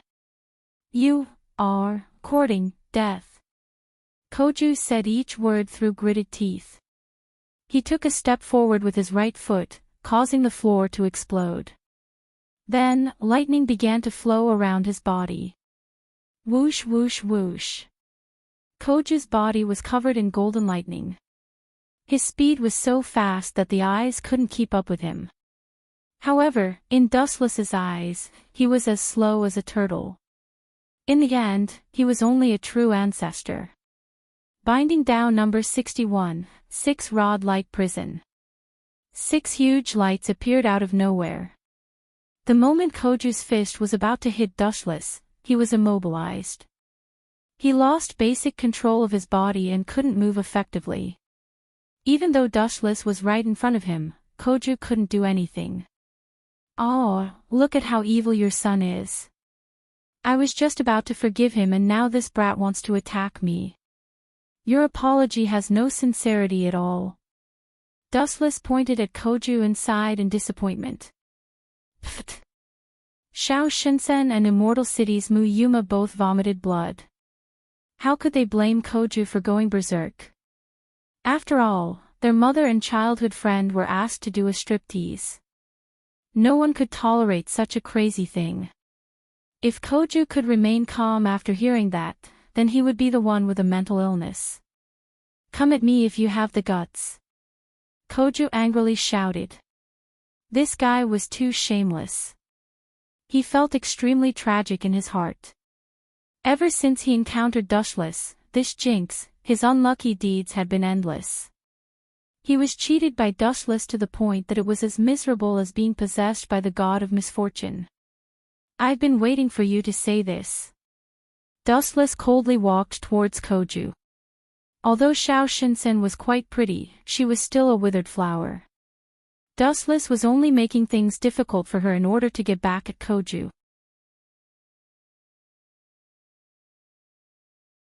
Chapter 1546. Koju coughed up blood as he watched Dustless slowly walk over. He vaguely understood what this guy was trying to do. This guy was obviously trying to provoke him and wait for him to take the initiative to bear all the consequences. And this way, Dustless could beat him up viciously. Come back. Don't touch the ancient city. Come at me. Xiao Shinsen also saw through Dustless's intentions and immediately screamed. And me. Mustering her courage, Immortal Capital's Yuma Mu also stood up to oppose. Oh, now I finally know what it means to be in love with each other, Dustless chuckled, but his heart was in a bad mood. His complaints toward Koju increased, and he planned to torture this damned brat later. But none of them worked. Dustless bluntly ignored the two girls and stared at Koju. He said gently, "Tell me, how should I punish you for attacking me?" "Suit yourself." Koju turned around. He didn't want to waste words on a smiling tiger like Dustless. They were two different people from different worlds, so there was no point in wasting words. Humph. Dustless hardened his heart and mercilessly kicked him. Bang! As a man, Koju's most important part was attacked. He immediately grimaced in pain. Ayo! He screamed in pain, and his face twisted in pain. He glared at Dustless. He didn't expect this guy to be such a bastard. Was he trying to end their family line? Enough is enough. Xiao Shinsen, who couldn't take it anymore, flew into a rage and said in a deep voice, "Isn't it just a striptease? I'll do it." In the face of Dustless's vicious methods, Xiao Shinsen could only lower her head and admit defeat. It was undeniable that she could not afford to offend such a demon-level character. The current condition was only a striptease, but there was no telling what other perverted conditions would be later. Me too. Immortal City Mu Yuma looked at Koju with pity, but in the end, she compromised with Dustless's perverted conditions. These two are really... Xiao Shinsen and Xiandu Mu Yuma still don't understand the situation. Who wants to see you too? I just want to find an excuse to teach Koju a lesson. They are just a bunch of meatballs, what's there to see? Dustless shook his head in his heart. He was quite lecherous, but he also had his principles. For example, who would want a withered flower like Xiao Shinsen? It was just that looking at Koju's grief-stricken face made him feel particularly comfortable. I'm going to tear you to pieces. Koju cursed. He felt that everything he had experienced today was the greatest humiliation of his life. You still dare to talk back like this? Are you an idiot? Dustless stared at him with pity. This kid was a complete hothead. The more he resisted, the crueler he would be to his friends. Slap, slap, slap. At this moment, two loud slaps were heard. Dustless was stunned. He looked towards the source of the sound and saw that there were two palm prints on Xiao Guqing's cheeks. The person who slapped Xiao Guqing was his mother, Xiao Shinsen. Shut your mouth. Xiao Shinsen warned with an ashen face. She was cursing Koju for being an idiot. She had seen through Dustless's plan and wanted nothing more than for Koju to provoke him. Well done. Dustless gave a thumbs up with a smile in his eyes. Take it off. Pfft. Koju couldn't take the blow and spat out a mouthful of blood. His legs went soft and he fell down like mud under Dustless's shocked gaze. Did he faint from anger? Dustless was stunned. He didn't expect Koju to be so weak. Are you happy now? Xiao Shinsen was furious. She wanted nothing more than to go to the 18th level of hell with Dustless. Your son is a true ancestor. He won't die from anger. Dustless smacked his lips. He wanted Koju to die from anger. And you, Dustless glanced at Xiao Shinsen and then looked down at Xiandu Muyuma. If you have any plans against me, you should give it up. It's too much for you. Xiandu Muyuma clenched her fists but loosened them. She blamed herself. This was all because of her. If she didn't follow Dustless, this wouldn't have happened. After saying that, Wu Chen walked past the two of them and walked towards the exit of the washroom. Wait! Xiao Shinsen's strange voice came. Dustless looked at her and frowned. Is there something else? Or do you want to take revenge? Do you think you can do what a true ancestor can't? Don't seek your own death. It's not revenge. Hearing this, Xiao Shinsen shook his head like a rattledrum. What a joke. Wasn't this just asking to be humiliated by others? Only an idiot would do that. What I mean is, Xiao Shinsen hesitated and asked awkwardly, you're going to let us go? Don't you want to watch us strip? After saying that, Xiao Shinsen's face flushed red. It was as if she was hoping that Wu Chen would watch her performance. Don't be so full of yourself. My target wasn't you. Dustless glanced at Xiao Shinsen and Xiandu Muyuma. I don't want to watch your performance. Let's go our separate ways. I just didn't like that kid and wanted to teach him a lesson. It has nothing to do with you. As soon as his voice fell, Wu Chen immediately broke the door and left. Who would have thought that just as he walked to the corridor of the bathroom, an extremely unkind figure blocked his way?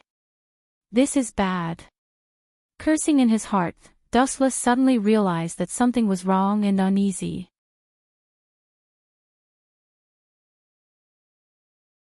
Chapter 1547. It was Jijua Shelley. Senior, you took too long to go to the bathroom. Jijua Shelley complained. She was carrying a lot of shopping bags at the moment, but Wu Chen's face was full of joy. Cough, cough, cough. Dustless coughed awkwardly and said, I'm old, I'm fine. Let's go home. My stomach has been hurting for a while, and I feel better now.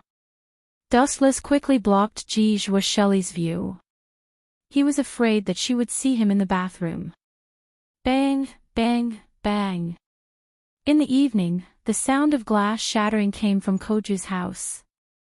Koju was so angry that he smashed a cup to vent his frustration.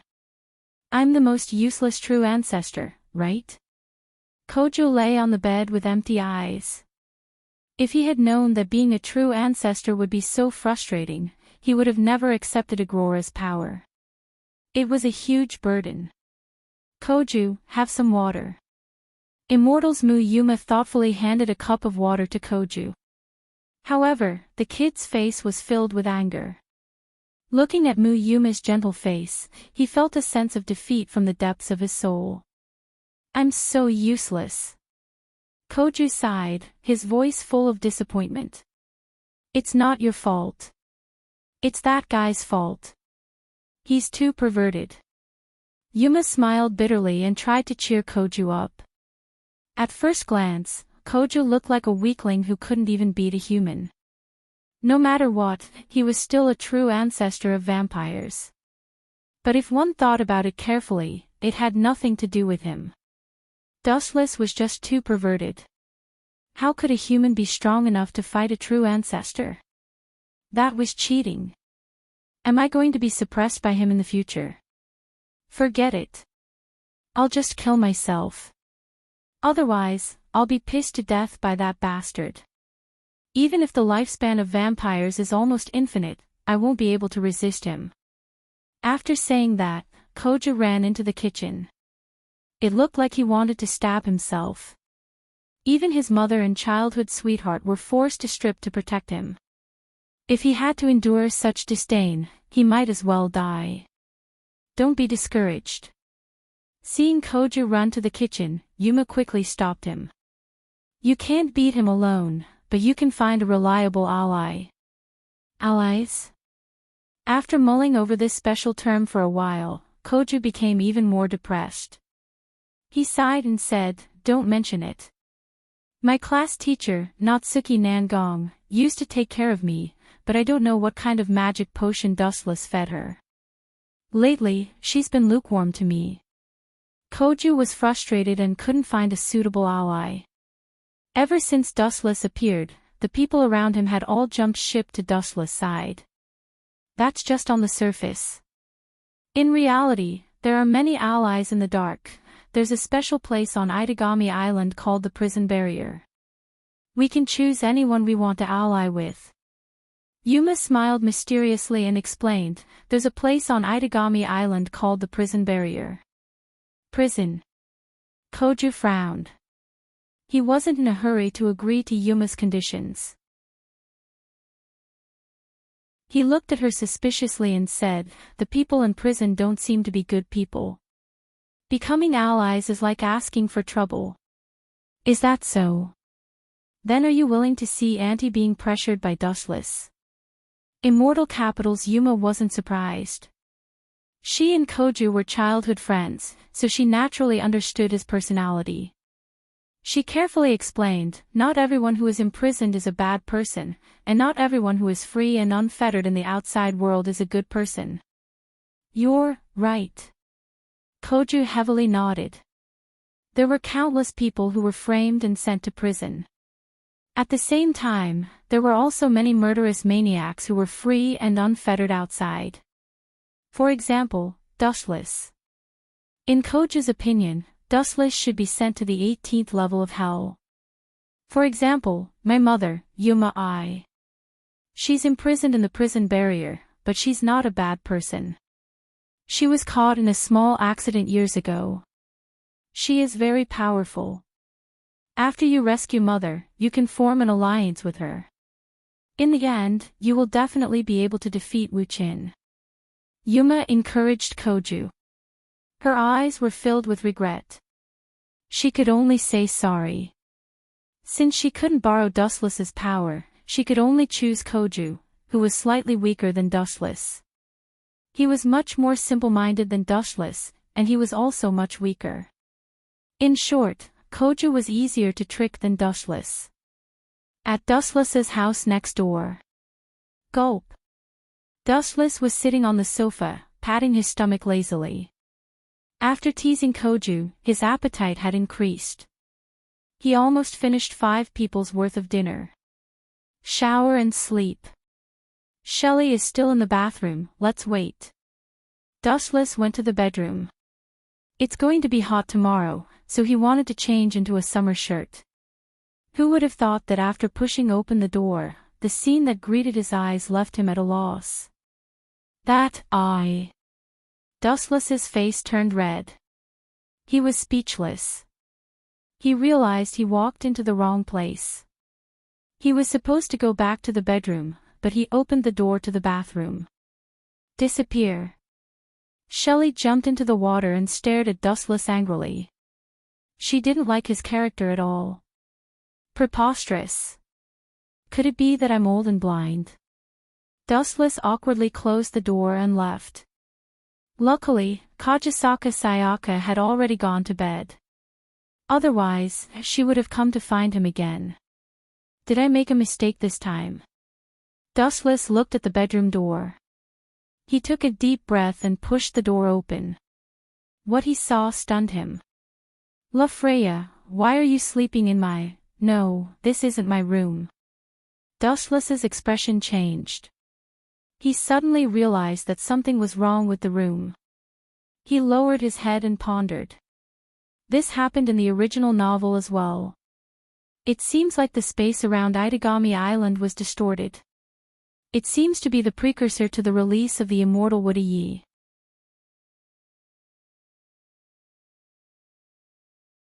Chapter 1548. Dustless felt very awkward. At this moment, La Freya was only wearing simple pajamas with only a layer of light pink gauze. Dustless's vision was already good to begin with, and this sleepiness was as thin as a cicada's wings. It was almost transparent as it fell into Dustless's eyes. Cough, cough, cough. Dustless's face slightly changed as he coughed a few times. After cursing the initiator a few thousand times, he hurriedly put on a fake smile and said, "Sorry, I went to the wrong door." "You said you went to the wrong door."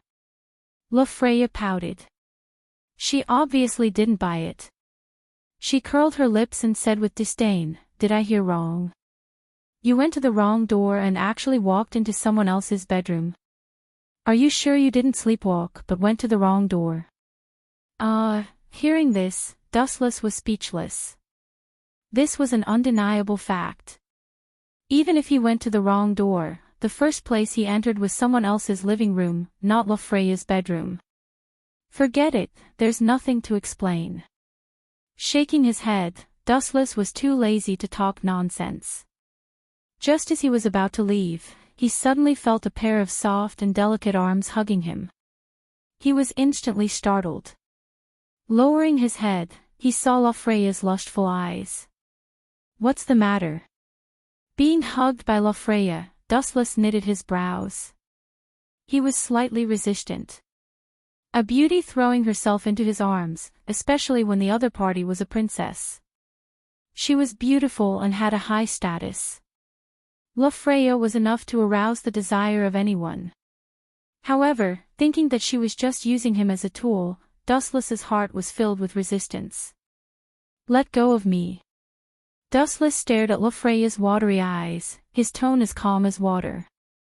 "Am I that unattractive?" Lofreya sighed in disappointment. Her bleak tone aroused pity. She indeed had the mentality of using Dustless as a tool. However, this was pardonable. Who told her country to have a conflict with the War King's territory?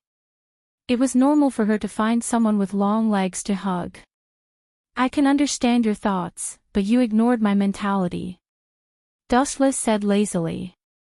At the same time, he took 2 deep breaths of Lofreya's body fragrance. Dustless nodded with a smile and praised, "It smells good." Dustless left after saying that. He turned around and sat on the sofa in the living room. He didn't dare to casually enter the house now. He was afraid that he might barge into someone's bathroom again. Releasing the shackles on immortals would Yez neck requires a huge amount of magic power. I'm afraid that immortals would Yuma thought that my magic power was strong enough because she saw how strong I was. But I'm sorry. Dustless shook his head. In fact, he didn't understand the so-called mana at all. He was just a dabbler. Not to mention a huge amount of mana, he didn't even have a trace of it. Itagami Island's mana is greater than the dragon vein. It seems like only that dabbler true ancestor can do it. In the original story, immortals would Yuma look for Akatsuki Koju to do this. Dustless pondered. That surging wave of mana was not ordinary. It was almost tangible. True ancestor was called invincible for a reason. First of all, his majestic mana was far superior. "I'll use this opportunity to get rid of Koju," said Lin Yun with a murderous glint in his eyes. His pitch-black pupils emitted a soul-stirring baleful aura. In fact, Dustless wanted nothing more than for Akatsuki Koju to release the prisoners. That way, he would be an accomplice. Neither Natsuki nor the Lion King organization would meddle in his affairs. Ding ding ding, just when Wu Qin was deep in thought, his mobile phone suddenly rang. Looking at the unfamiliar phone number, an unexpected figure suddenly appeared in Wu Chen's mind. It's her. The person who called Dustless was Akatsuki Koju's other childhood sweetheart, Blue Feather. But because of Dustless's mischief, their relationship was completely broken and they even parted ways. That's strange. Wu Chen touched his chin curiously. After hesitating for a while, he finally chose to answer the phone. "Miss Blue Feather, what's the matter?" "I'm going to sleep now." Dustless spoke first. Hey. What's with your lazy tone? If I remember correctly, you are a member of the Special Regions Police Force. Don't use such a casual tone. It's as if you are an outsider. Blue Feather's extremely strict tone came from the other side. It was as if she ate several tons of explosives. Her angry tone made Dustless quite depressed. He didn't seem to have offended her in any way. You have to take responsibility for this, Blue Feather said sternly. It's worth mentioning that she is also one of the victims of the spatial distortion. She accidentally entered someone's room when she was sleeping. What made her want to cry was that the room she accidentally entered was Dustless's room. Even though she has never been to Dustless's room, she is quite familiar with his clothes and his unique scent. That's why she got angry for no reason. Are you sure? Maybe you found that the person who caused this incident is one of your familiar friends. Lowering his voice, Wu-chan explained with a hidden meaning. He is 100% sure that it is Akatsuki Koju. He is the only one on Itagami Island who has the ability to distort space. I don't care who it is, I will arrest them and punish them according to the law. Blue Feather's tone remained unchanged. I hope you don't regret this. Dustless hung up the phone and stared calmly at the purple horizon. That's the direction of Itagami Island's foundation gate. That's where the boundless magical energy came from. The entire Itagami Island is in a state of chaos. Many places have spatial distortion. The entire island is in a precarious situation.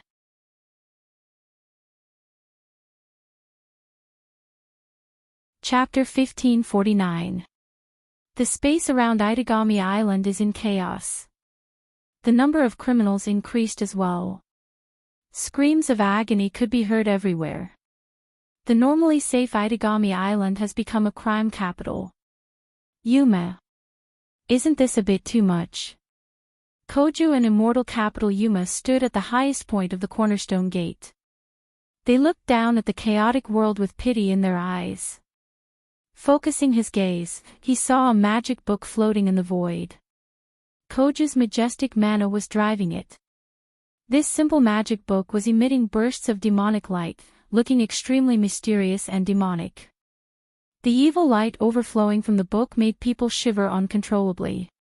It was full of indescribable mana, and just a glance at it would make one's mind become immersed in it. Scram, scum, many innocent citizens were dragged into this mess. The city fell into unprecedented chaos. Many criminals took advantage of the situation and broke the law. No one restrained them. Is this a bad thing for us to do? Koju was moved. He used to be a normal human too. It's fine. Don't you want to take revenge on Dustless? Immortal Capital Yuma urged softly.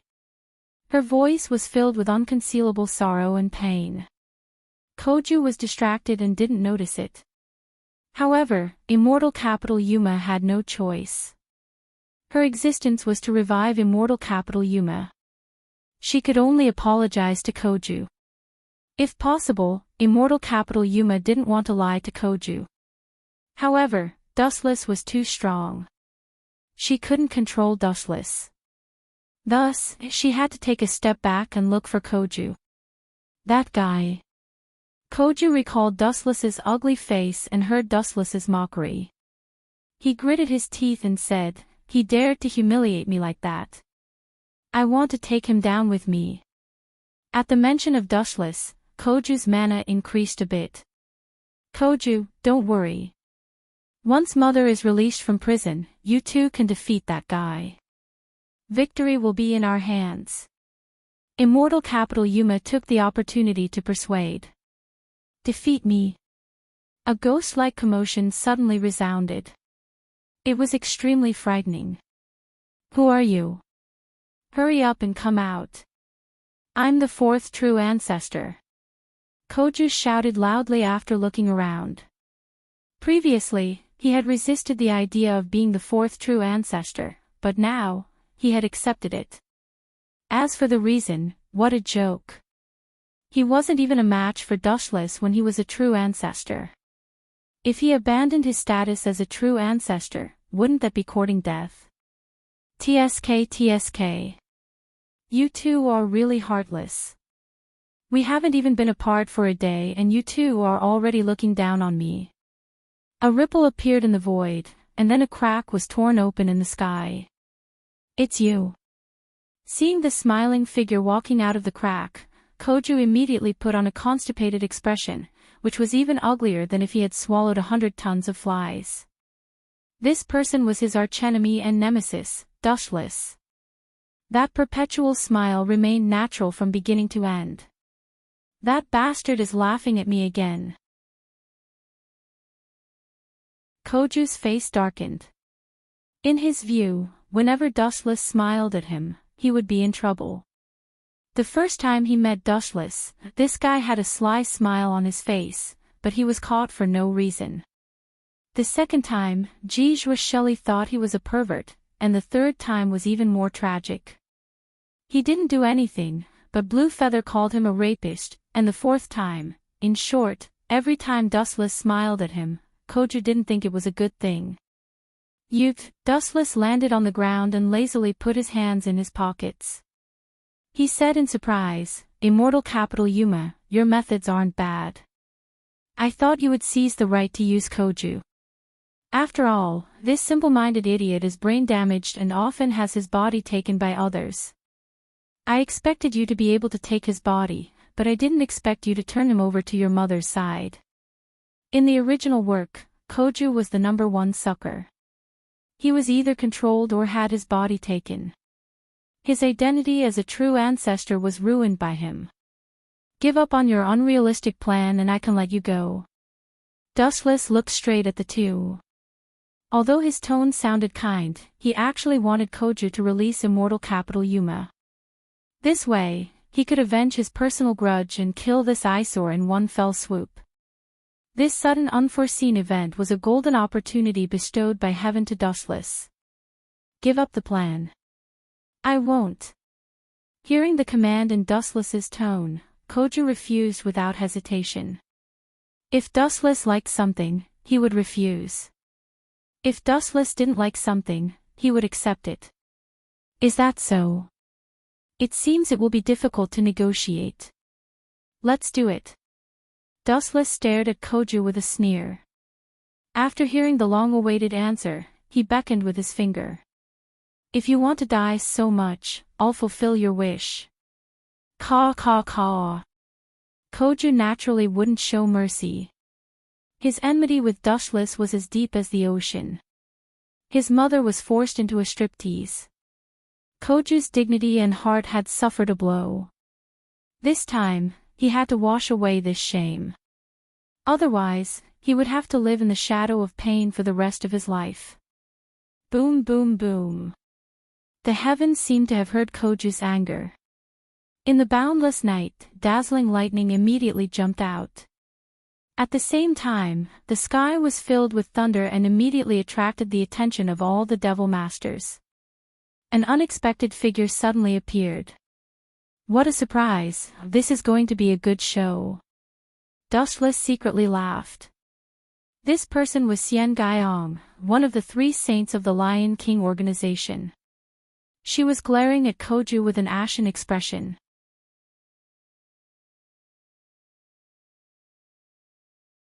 Chapter 1550. Dustless looked at this scene with interest. Xiao Gaiong was probably disappointed with Koju.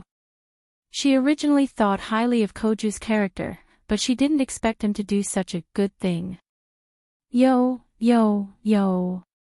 Long time no see, Miss Xiao Gaiong. Dustless greeted her with a smile. His tone was filled with schadenfreude. Xiao Gaiong glanced over and didn't reply after seeing that it was Dustless. She could hear Dustless's hidden meaning, but she didn't get angry. First of all, Dustless had the right to mock her, and second, this was indeed the failure of their Lion King organization. Surrender, Koju. Xiao Gaiong took a deep breath and calmed herself down. There was no need to worry about who was the prisoner now, the key was to not let the prison barrier be broken. Give up. Koju shook his head stubbornly and said softly, I have no enmity with you, so please don't meddle in my business.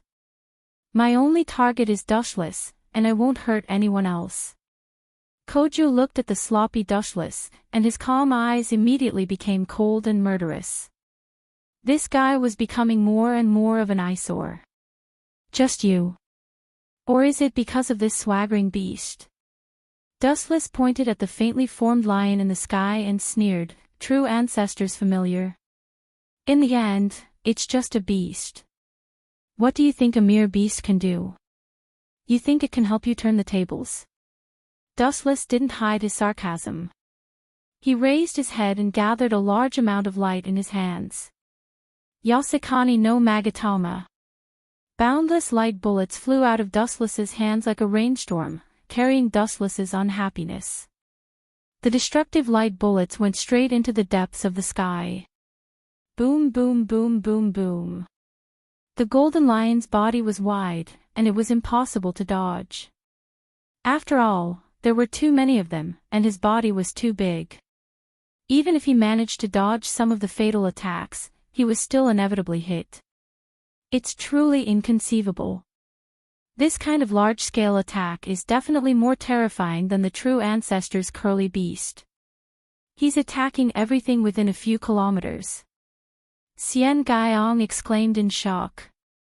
Looking around, the originally dark and cold sky had been dyed into a large patch of golden light due to the excessive number of light bullets. Ao ao ao ao, a miserable howl came out of the golden lion's mouth. If one looked closely, they would see that the golden lion's body had been pierced through by terrifying attacks, leaving behind shocking wounds. The originally awe-inspiring golden lion instantly turned into a drenched rat. It was a tragic sight. Bang bang bang. In the end, the lion's gold could not withstand the destruction and crushing of the light. It turned into countless golden lights and dissipated. The boundless sky was filled with countless flashes of light. Another instant kill. Koju coughed up blood and almost choked to death. He couldn't help but wonder if this was the true ancestor's familiar. A piece of trash that was insta-killed. It's your turn now, Koju. Dustless's killing intent rose. He had been waiting for a long time, and now he finally found the right opportunity to kill Koju. Humph, don't get carried away. Do you really think I'm still the same half-baked person as before? Times have changed. Koju retorted sharply, but his confidence didn't falter. Koju's right hand turned black again, this time with crimson patterns. This guy, Dustless stared blankly at Koju. He wasn't unfamiliar with Koju's actions. This kid was going to summon his curly beast again. He's awakened other familiars. Where did this psychic come from? Dustless was puzzled. He wasn't in a hurry to attack. He could kill this kid at any time, and there was no harm in waiting to see what kind of tricks he had up his sleeve. Even if Koju summoned all his familiars, Dustless was confident in suppressing him. Could it be? His gaze shifted to Yuma. If she was a psychic, then she wasn't bad. It was understandable that she could summon other familiars. Our library might have disappeared, but that doesn't mean our influence has collapsed. Especially after Koju became the fourth primogenitor, I prepared a lot of psychics. Yuma slightly bowed to Dustless as a sign of respect. Dustless's strength wasn't inferior to a primogenitor's familiars, so he deserved her respect. Is that so? I thought it was your blood. Young lady, you're quite mature and know how to prepare for a rainy day. Yuma, the one who created you, must be quite good as well. Dustless nodded and gave her a look of appreciation. He stared at the petite but mature girl in surprise. She was much better than that idiot Koju. Isn't he being a little too calm? Does he have the confidence to take on multiple familiars at once? Yuma frowned while thinking. At the same time, she was wary of Xian Gaiyong. This guy was also a monster that the primogenitor was wary of. You're not going to stop Koju from summoning his familiars? Dustless asked curiously. Xian Gaiyong didn't seem to care and just watched. What's there to be afraid of? Xian Gaiong shook her head nonchalantly and said with a smile, if the sky falls, you tall people will be the first to be smashed. Does this guy want to sit back and watch me and Koju fight to the death? Dustless had a whole new level of respect for this Xian Gaiong, one of the 3 saints of the Lion King organization. These words meant that the organization wouldn't help either of them if they were to fight to the death with Koju. It was simple, the winner was king.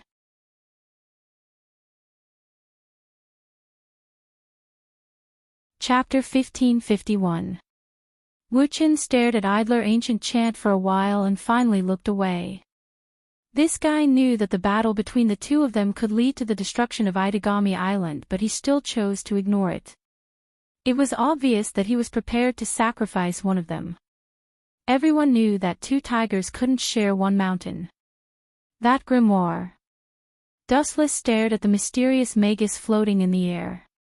He frowned and slowly walked over.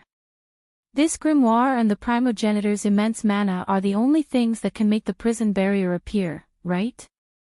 Dustless walked and said leisurely, in other words, as long as this magic book is destroyed, the prison enchantment may disappear, and your plan to save immortal Mu Yi will be ruined. Does he want to destroy the grimoire? Immortal City Mu Yuma's delicate little face was tense. She was very eager to free Immortal City Mu Yi.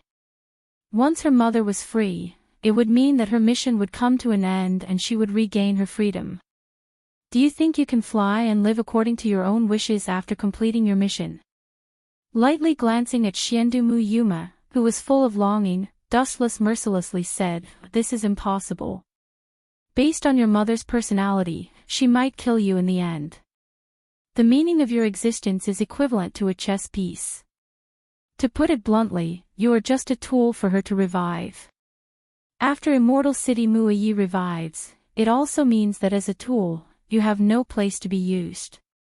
Immortal City Mu Yi doesn't need a substitute like you. Death is the best ending for you. So, continuing to imprison Immortal Mu Yi is also saving you. You should thank me. Now that you're my enemy, it's really sad. Dustless leisurely walked towards the glowing magic book, and a flash of lightning appeared on his fingertips. Sensing Dustless's intention, Yuma hurriedly urged Koju to stop Dustless. Koju, stop him. I don't need you to tell me that. This guy and I can't live under the same sky. Koju's eyes were like torches as he stood in front of Dustless. His face was full of confidence as if the defeat just now was nothing more than a pipe dream. Unkillable cockroaches always come one after another, but there will be a time when his life force will be exhausted. Dustless completely ignored the awe-inspiring and domineering Akatsuki Koju. He raised his right hand and pointed at the grimoire in the sky, erupting with a sharpness that could penetrate a mountain. Lasers. Under the night sky, a straight ray of light pierced through the sky and rose from the ground, heading straight for the grimoire. Don't even think about it. Koju wasn't willing to be outdone. A large amount of mana burst out of his body, shaking the 100-meter-tall building as a behemoth jumped out of the void. Is that the 9th familiar, double-horned crimson? The monster that came into view had the appearance of a horse, and it exuded a noble and domineering aura. It also had a pair of horns and a beautiful crimson mane. Aooooooo! A wave of hysterical energy came out of the monster's mouth. Its cheers echoed throughout the island as if it was venting its joy of being reborn. Its bright colors and red mane were extremely dazzling. Once it appeared, people couldn't take their eyes off it. It's just a small trick. Koju snorted as he glanced at the dim golden light. In his eyes, it was close to being extinguished. His confidence skyrocketed and he ordered the 9th familiar to attack. Aooooooo! The two-horned Shinfei once again opened his mouth and shouted a few times. Soon after, his pair of long horns that were emitting cold light lightly pointed at the void. The void suddenly rippled with a weak energy, and then it expanded without limit. Boundless ripples then spread out. Boom boom boom. The moment the invisible wave of energy came into contact with the golden light, it exploded. Dustless's plan to destroy the grimoire was completely foiled. That energy wave without a corpse seemed to be a high-frequency vibration, shock wave. Due to frequency resonance, it destroys objects. It's like the shock wave after an explosion. Did Koji use this kind of shock wave to destroy lasers? This kid can awaken such an amazing ability. The psychic medium Yuma found for him is pretty good. After nodding slightly, Dustless was about to speak when Koju spoke first. As long as you kowtow and apologize to my mother, I'll let bygones be bygones. Koju's face was full of magnanimity. He didn't look like he was lying. I awakened 2 curly beasts this time. Crimson is only one of them. There's still one left, and with Lion's Gold, that makes 3. Do you still think you have a chance of winning? No, Dustless shook his finger. Although you have 3 familiars, I defeated Lion's Gold earlier. You only have 1 familiar left. 1. Koju was stunned. He sneered. Even if you defeated one of your familiars, you still have 2. Why do you have 1 left? You haven't even graduated from primary school. Dustless didn't say anything. Instead, he smirked. He pointed at Crimson and explained. As a primogenitor, you're quite slow. You still don't seem to understand what I mean. That's because this familiar is about to be eliminated. You only have 1 curly beast left. Tao Breaker's 90 Black Coffin. Countless shadowless black blades attacked from all directions. These evil blades didn't have a physical form. They were like sharp gases that couldn't be blocked at all. Awoo! Sensing the danger, Crimson Double Horn howled twice, and the sharp horn on its head tapped the void again. An invisible ripple spread out again. Boom boom boom.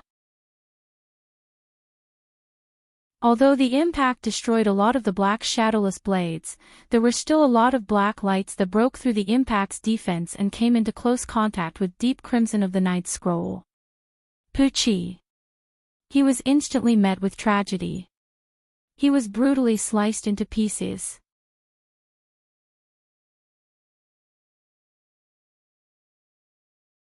Chapter 1552. There was a popular saying in every world, changes in war happen in the blink of an eye. 1 second, the situation might be clear and one-sided, but the next second, the situation could be dire. Akatsuki Koju was in such a tragic situation. He was surrounded on all sides by a cliff, and the slightest mistake could cause him to fall to his death.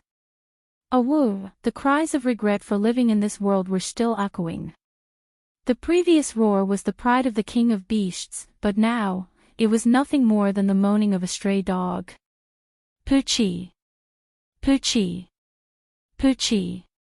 More and more wounds appeared on the huge body of the double-horned crimson. It was unbearable to look at. The sharp edge of the black coffin had pierced through it. Its aura and magic power became dimmer and dimmer. It was a miserable ending. Bam bam bam. In the end, it was unable to withstand the continuous destruction of the black coffin, and the crimson horns deflated. After letting out an unwilling howl, it completely disappeared, turning into light that filled the sky and disappeared without a trace. Am I right? You only have 1 vassal beast left. He looked at Akatsuki Koju in amusement. Losing 2 vassal beasts in a row was a huge blow to Akatsuki Koju. Don't give up, Koju. Immortal Muyuma smiled and tried her best to maintain a look of victory. In fact, she was also thinking of retreating in her heart. She was very powerless and depressed. What Wu Chen said earlier had also dealt a blow to her. Immortal Mu-Yi was indeed a ruthless and heartless person. The possibility of abandoning Immortal Muyuma was very high. Yes, I still have 1 vassal beast left. Koju's eyes lit up as the despair in his heart was reignited. He calmly stared at Dustless and raised his right arm once more. His entire arm had turned black with dense black runes appearing on it. It seemed that he was planning to summon another familiar. What's the point? Or does he have other plans? Sighing silently, Dustless secretly scolded the one-track-minded idiot. He secretly laughed in his heart and said, "Could it be that this guy wants to exhaust my physical strength by taking turns to fight? That's not a bad idea, but I'm a real ten-tailed beast. I rarely feel tired, especially in battle. Idiot, why don't you just summon 3 vassal beasts to attack me together?" Just as Dustless guessed, Akatsuki Koju was planning to wear down Dustless. His idea was simple. A primogenitor's mana was stronger than a dragon vein. As a human, Dustless was strong, but he definitely didn't have as much mana as Akatsuki Koju. It was normal for him to have such an idea. After all, no human in this world could compare to a primogenitor, so how could Dustless surpass a primogenitor? Akatsuki Koju's eyes. In a word, the natives of a human's eye. Even Natsuki Nangong thought the same. This was a common problem in the entire world. Bam bam bam bam bam bam. In the dark night, there was a sudden burst of oppressive thunder. But of the eyes of the night, of the night sky, of the eyes was of the night. Of the night, of the eyes of the day. Is he going to summon more vassal beasts? Koyama frowned in anticipation. If Dustless didn't insta-kill Crimson Twin Horns, it would have been a long battle between primogenitors. Itagami Island might have been wiped off the map. He's not summoning vassal beasts. His mana is unbelievably strong, but look over there, she pointed to the sky on the left. Under the night sky, she couldn't see her fingers but she could see an unbelievably large castle. Xian Guyong's expression immediately changed, and she said with an embarrassed expression, "Is this a prison barrier?" "Finally, we can see the light of dawn," Yuma smiled. She thought of her mother, whom she had never met. She said uneasily, "Everything should be solved if we save her, right?" The prison barrier was oppressive. The sky was shrouded in black fog. It looked like a dead end. This place, Koju's expression changed slightly. He might be simple, but that didn't mean he was an idiot. Yuma had said that her mother had said that Muai had been imprisoned here because of a small mistake. But looking at the terrifying castle and hearing the sharp screams, Koju knew that this wasn't a place to imprison people with good intentions. The people gathered here must be the most vicious and evil people. It won't be easy to get in. There's a barrier outside. Koyama's eyes reflected the light of wisdom. She was calm. The barrier was impenetrable. Yuma couldn't break through it. "Leave it to me." Koyama nodded. Since he chose to work with Yuma's mother to defeat Dustless, he had to go all the way. Golden Lion, Crimson Twin Horns. 2 colorful vassal beasts jumped out of the rift. They regained their domineering appearance and roared at the sky. However, they didn't get to enjoy it for long before tragedy struck. "Scram back to where you came from." Dustless ignored the vassal beast's arrogance. He formed a seal with his hands. "Immortal art, bright god gate." Whoosh whoosh whoosh. Deep in the sky, the bright god gate responded to Dustless's call. They descended from the sky and bombarded the 2 vassal beasts. Roar roar roar roar, the 2 vassal beasts were insta-killed again. Just a few seconds after they appeared, Koju watched in astonishment as they were smashed into smithereens by the countless red logs.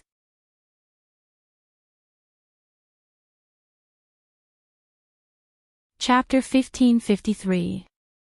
Immortal Art, Bright God Gate, was able to suppress the ten-tailed beast for a short period of time, let alone a mere familiar. The instant it appeared, the 2 powerful familiars were reduced to ashes in a flash. Gulp. Xiao Guyong's eyes widened.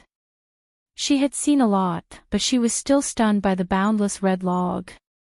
She opened her mouth wide enough to stuff a stone in. What a freak that needs to be struck by lightning. Koju's face twitched fiercely. Normal people wouldn't even dare to breathe loudly in front of a true ancestor, but this guy killed 2 familiars in an instant, and 2 of them together without a scratch. At the very least, there were no side effects. But Koju's handsome face had a smug look on it. Ayo, ayo, ayo, ayo, ayo, ayo. In another direction of the prison, there was a sudden flash of light, and the roar of a dragon shook the sky. Looking up, there was a huge dragon. Furthermore, it was an extremely rare 2-headed dragon. It flapped its wings and soared high into the sky. Both of its wings emitted violent winds and tornadoes that resembled a level 10 storm swept towards the prison barrier. Caw caw caw. The 2-headed dragon's momentum was astonishing, and the barrier that was as thin as a cicada's wing began to crack. So that's how it is. This kid used those 2 familiars to attract my attention. Dustless frowned. He recognized the 2-headed dragon. It was his 3rd familiar, the dragon snake watermark. Caw caw caw. The huge mouth bit down on the barrier. The barrier, which was already full of cracks, suddenly exploded. Although the dragon snake Mercury's ability was to devour and control dimensions, the sharp teeth of the 2-headed dragon were also extremely sharp and could bite through the barrier. Looks like I've won. Koju's eyes shone. He was 1 step closer to saving Yuma's mother, Yuma I. According to Yuma, as long as he could break through the prison's barrier, saving her mother would be a piece of cake. You awakened your 3rd familiar, the dragon snake watermark, right? If that's the case, then it's too disappointing. Dustless was unmoved. Instead, he said calmly, you still haven't figured it out. The me in front of you is the most difficult prison in the world to break. Boom boom boom. As soon as Dustless's voice fell, the spatial barrier completely exploded. An endless aura of decay and vicissitude suddenly descended, and a desolate smell swept through the world. Goodbye. Koju let out a few strange laughs, then he and Yuma of Immortal City disappeared in front of Dustless. This is, narrowing his eyes, Dustless frowned slightly. His gaze swept towards the prison barrier. He suddenly realized that the distance between him and Koju's group had increased by more than half. Similar to Natsuki Minamiya's spatial magic. His strength isn't much, but he runs very fast. Revealing a disdainful smile, Dustless's entire body flashed with a large amount of light. Just as she was about to turn into a burst of golden light and pursue, 2 insensible figures blocked her way. Get out of my way. Without even looking at the 2, Dustless's tone was full of hostility and hostility. Aren't you a little too arrogant? The 2 figures who blocked her way were also members of the library. They were a pair of siblings under Yuma of Immortal City and had a rather resounding nickname. Hearing Dustless's arrogant tone, the 2 sisters were furious and glared at Dustless with hostility. It seems difficult to negotiate. That's right, brainwashed people like you only have one path from the beginning to the end. Dustless's footsteps swayed again. The silent spiritual pressure in his body suddenly erupted. Countless shadowless black blades descended and flew towards the 2 sisters without any trace of politeness. Tao Breakers 90, Black Coffin. The 2 sisters were working hard to activate the grimoire and didn't notice the approaching black light. Just as they were about to use the grimoire to attack Dustless, they were the first to suffer a tragedy. Poochie! Poochie! Poochie! The 2 sisters were also heavily injured. The only difference was that Dustless didn't scare them to death this time. He only knocked them out. After that, he silently watched Koju and Yuma of Immortal City leave. Dustless put his hands in his pockets and stopped in his tracks. He didn't intend to pursue them. Are you going to let them go? Xian Gaiyong frowned. At the same time, she looked at Dustless, who was slowly advancing, and asked, "Aren't you afraid that Natsuki will be killed by that kid? Natsuki is the key to the prison. If she is killed, Yuma of Immortal City will achieve her goal and I of Immortal City will be able to break out of the prison. Do you really think I know nothing about this?" Dustless glanced at Xian Gaiyong and said with disgust, "You treat Natsuki like a prison. Right now, she's just a magic illusion. I want to save her from this prison. So, if the prison is broken, so be it. Even if those vicious criminals destroy Itagami Island, it has nothing to do with me." "You." Hearing this, Xian Guiyong's face turned ashen. He stared at Dustless coldly. He finally understood what this guy was trying to do. He was wasting time to deliberately let Xiao Guqing break through the prison's enchantment to free the prisoners. "I said before that Natsuki is the key. If you want to free the prisoners, you have to kill her." Xian Gaiyong was familiar with all of this. "No, she won't die." Stretching his body, Wu Qin said with a firm look, taking a step back, "If she's really dead, reviving her is just a trivial matter for me."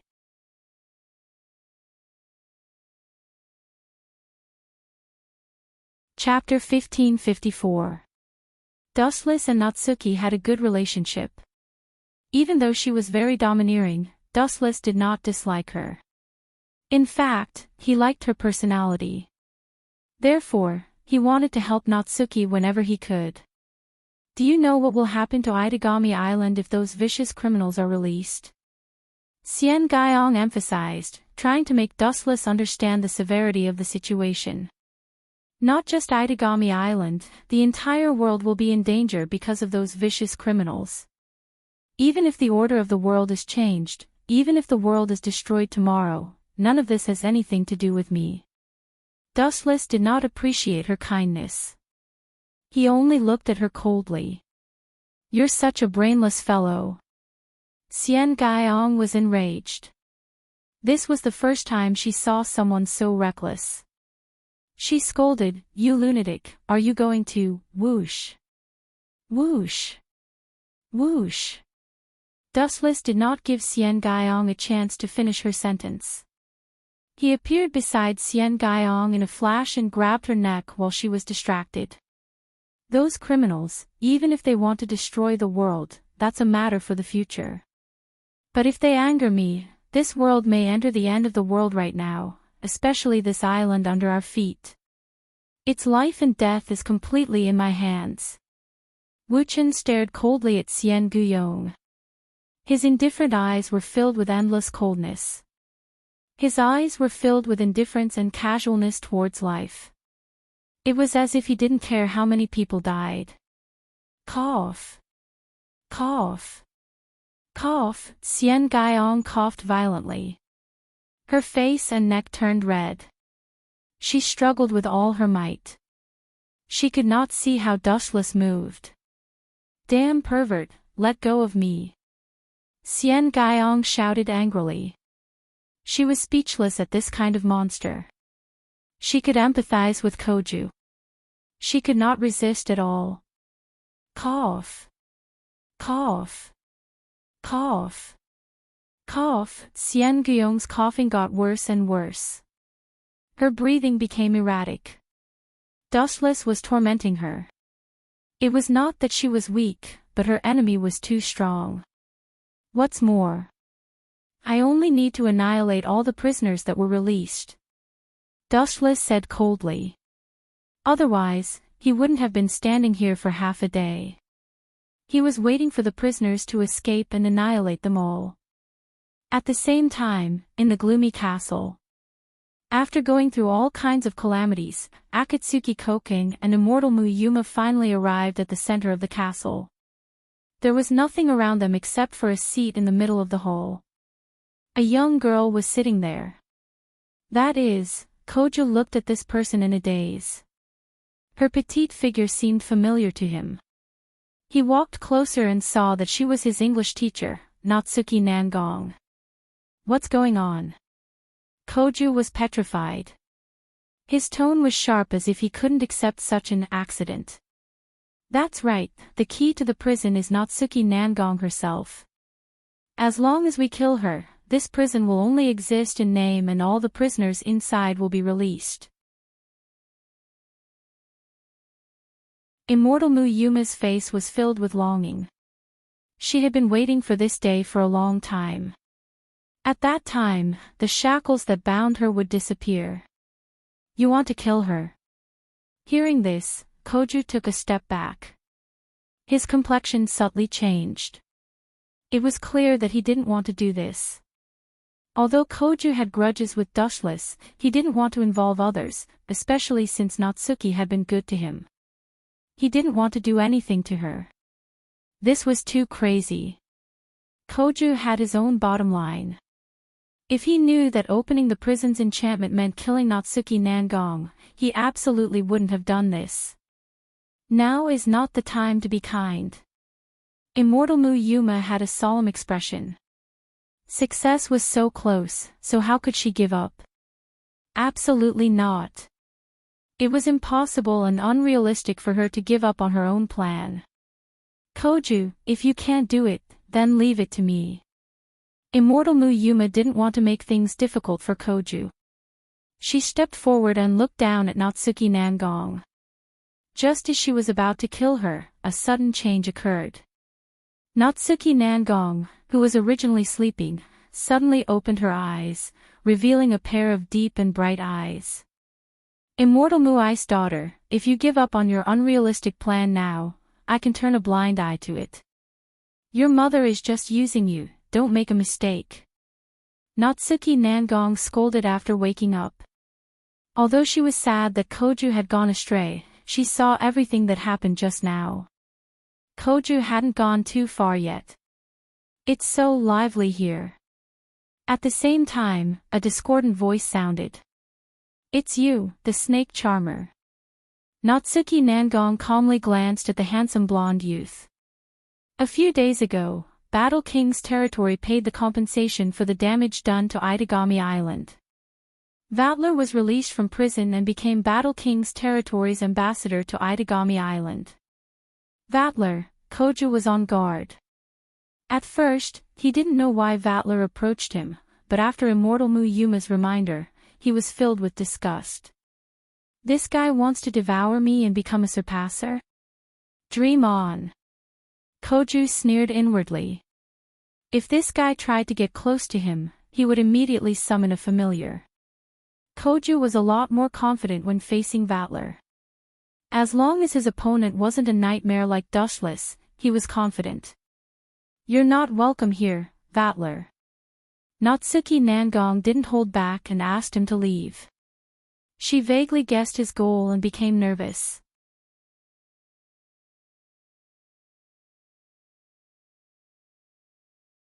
Chapter 1555.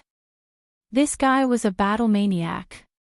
In order to find a strong person to battle, he could do any crazy thing. However, the last time he went to find trouble with Dustless, he kicked an iron plate and was beaten up. After staying in the prison for a few days, he immediately returned to his original nature. Don't say that. I'm the ambassador of Battle Monarch's domain to Itagami Island. Vatler shrugged nonchalantly with a threatening tone. When he mentioned Battle Monarch's domain, he emphasized the word Battle Monarch's domain. Everyone could hear the hidden meaning. This guy, Immortal Du's Mu-Yuma frowned slightly and subconsciously looked outside. After a long time, Wuchen still hadn't caught up. This was clearly abnormal. What's your goal? Yuma asked. Don't tell me you're here to challenge someone strong. If that's the case, then there's someone called Dustless outside. He's very strong. Him. Hearing this, Vatler's mouth twitched violently a few times. He recalled being beaten up by Dustless a while ago and immediately shook his head. Although he longed to fight with experts, it didn't mean that he had a special hobby of being beaten up. I'm here. Vatler looked at Akatsuki Koju affectionately and said, I came here to confess my love to Akatsuki Koju. Pfft. Hearing this, Nangon Na Yu and Shiendu Mu Yuma both spat out saliva. Are you crazy? The one who reacted the most was Yuma. She had goosebumps when her childhood sweetheart was suddenly pulled in by someone else. Vatler sure has a unique interest. No wonder he doesn't care about the beauties on his ship. He has a thing for Koju. Dustless smiled and muttered to himself. He suddenly felt that he was right to frame Koju for being gay. The person who had come to propose had already come knocking on their door. Moreover, it was a monster who was the closest to a true ancestor. Get the hell away from me. Koju almost vomited blood. He noticed that Yuma was looking at him in a different way. This bastard is just like Dustless. No, he's even more despicable than Dustless. No matter how crazy Dustless was, he wouldn't say something so disgusting. Koju's expression was gloomy as he stared at Vatler. Vatler looked harmless, but he was much more terrifying than Dustless. Of course. I have other goals too. Vatler stared at Natsuki like a hungry wolf. He said maliciously, once the space witch falls, those evil and annoying people will break out of the prison. You bastard, you really came here for this. Natsuki became nervous after hearing this. The current situation was very unfavorable for her. She was already food on the table. Both Vatler and Yuma had their eyes on her.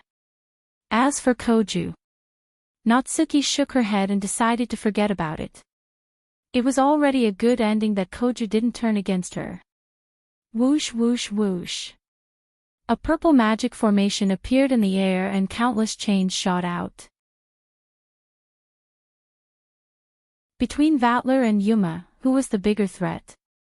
It was meaningless. Obviously, it was Vatler. After all, he was the closest to a true ancestor. That was why Natsuki attacked him first. Immortal Capital Mu Yuma murmured, and a steel shadow appeared behind him. Don't move. Seeing Shiendu Mu Yuma about to sneak attack Nangon Natsuki, a black shadow rushed over and blocked her way. Her beautiful black hair was very eye-catching. When he appeared, Nangon Natsuki and Vatler, who were fighting, suddenly stopped. Dustless. They were shocked. Koju and Vatler had the worst expressions. After all, they had been crushed by Dustless before. It left them with a serious psychological barrier. We have a chance of winning now, Natsuki was overjoyed. Dustless's appearance was the biggest surprise for her. Even if they worked together, they might not be his match. But who would have thought that a certain person's next unexpected action caused everyone to be stunned, including Dustless. Whoosh whoosh whoosh. At this moment, Yuma from Immortal City suddenly threw herself into Wu Chen's arms. Then, the shadow of the Steel Knight behind her rushed towards Wu Chen. Do you want to die together with me? Wu Chen looked at Mu Yuma, who was hugging him tightly. His eyes became colder and colder, without any emotion. He was like an iceberg, isolated from the world. Tao Breaker 88, Flying Dragon Strikes the Thief. Even though he was hugged by Yuma, Dustless shot out a huge light. Just as it was about to tear the Steel Knight apart, something happened. A golden lion descended from the sky and blocked the fatal attack. Lion's gold. Dustless was surprised. He subconsciously looked at Koju, only to find that his eyes had changed and he was charging at Natsuki. Puchi. At the same time, Dustless felt a slight pain in his abdomen. He looked at Yuma in disbelief. She was smiling sinisterly. Are you Koju? When did you switch bodies? Dustless raised his voice, which was rare. He was shocked. There was a huge bloody hole in his abdomen. If it was a normal person, they would have died long ago. However, for the ten-tailed Dustless, this was a minor injury. He could heal it with a thought. Whoosh whoosh whoosh. Then, under Dustless's incredulous gaze, the Steel Knight suddenly changed its trajectory and rushed towards Nangong Natsuki with Koju.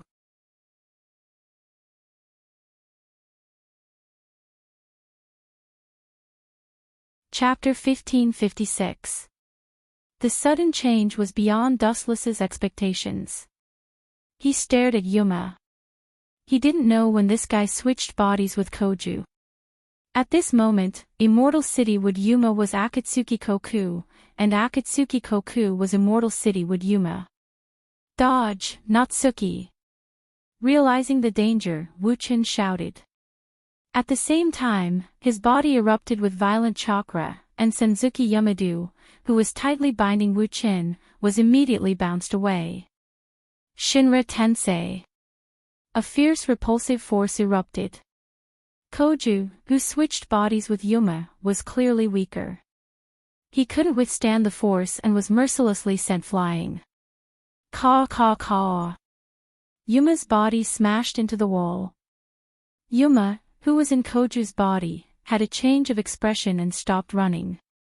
Ah! Painful screams came from their mouths, and then their temperament changed. Koju and Yuma regained control of their bodies, and their bodies were swapped back again. So that's how it is. If one of them receives a fatal attack, their body will immediately change. This magic doesn't seem to be anything special. Vatler said disdainfully. He then stared at Koju with a strange look in his eyes. This is a once-in-a-lifetime opportunity. Koju's blood isn't bad, but his blood. I reckon it will be delicious food. Vatler licked his lips in disgust and turned to look at Dustless. He saw the huge bloody hole in his abdomen.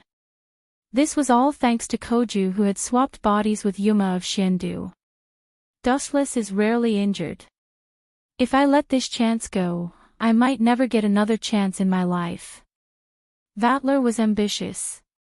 His ambition won over reason. Dustless was heavily injured and Vatler didn't think he had much strength left. The human body was very fragile. I've been played. Dustless murmured. He didn't expect that Koju and Immortal City's Yuma had swapped bodies unknowingly. That was why he was careless when facing Yuma. In fact, this guy was Koju. Whoosh whoosh whoosh. At the same time, an unfriendly shadow swooped down with a powerful charge.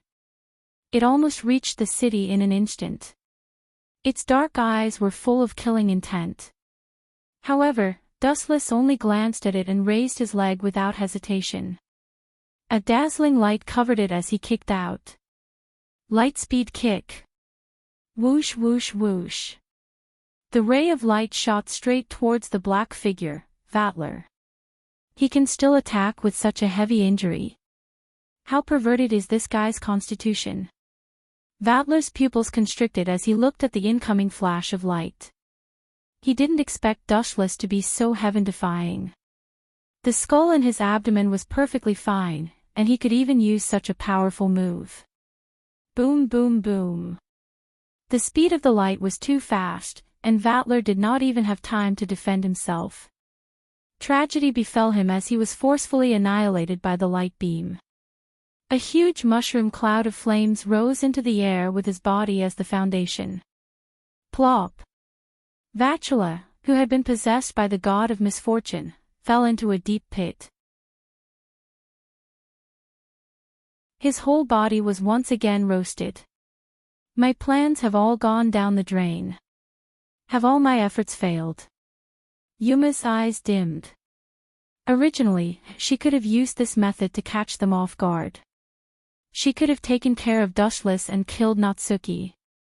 Who would have thought that in the end, even Vatler, an unseen ally, was heavily injured. He was lying on the ground, moaning in pain. It ends here. Heavily exhaling the foul breath that had accumulated for a long time, Dustless's body suddenly felt much better. He completely ignored the bloody hole in his body. The recovery power of Jubi was extremely strong. This kind of injury would automatically recover. Whoosh whoosh whoosh. Just when everyone thought it was a failure, a sharp sound broke through the air. "This is..." Dustless was startled. He suddenly remembered a small character that he had overlooked. He turned his head and stared at the Iron Knight who had subdued Nangong Natsuki. Shandamu. He had forgotten about her in the fierce battle just now, so Wuchen only remembered the mastermind behind the scenes now. "I should have ordered it to help Koju kill Dustless. Why did it suddenly go after Natsuki?" Seeing the Steel Knight subdue Natsuki, Shandamu Yuma was overjoyed. "Idiot! You still don't understand the situation." Dustless snorted. The wounds on his body slowly healed. He said in a hoarse voice, "Didn't I tell you before? You're just a chess piece, a tool. You're Shandamui's clone. Your body contains her power. Do I need to tell you who's controlling her? Do you understand what I mean? Could it be?" Hearing this, Immortal Capital's Yuma's face fell. She stared at the Iron Knight that grabbed Nangong Natsuki and guessed who was controlling her. "You're too careless, Natsuki." The Steel Knight spoke in human language. It sounded strange, but Natsuya knew who it was. "Immortal City would it ye, you heretical devil. You even used your own daughter. With her strength, she shouldn't be so easily subdued. Is it because Koju's familiar was injured when he attacked the prison?" Dustless narrowed his eyes. He carefully observed Natsuki's changes. Soon, he saw something unexpected. Bright red blood dripped from Natsuki's fingers. Her aura became weaker and weaker. Her face turned black. Her eyes were filled with darkness.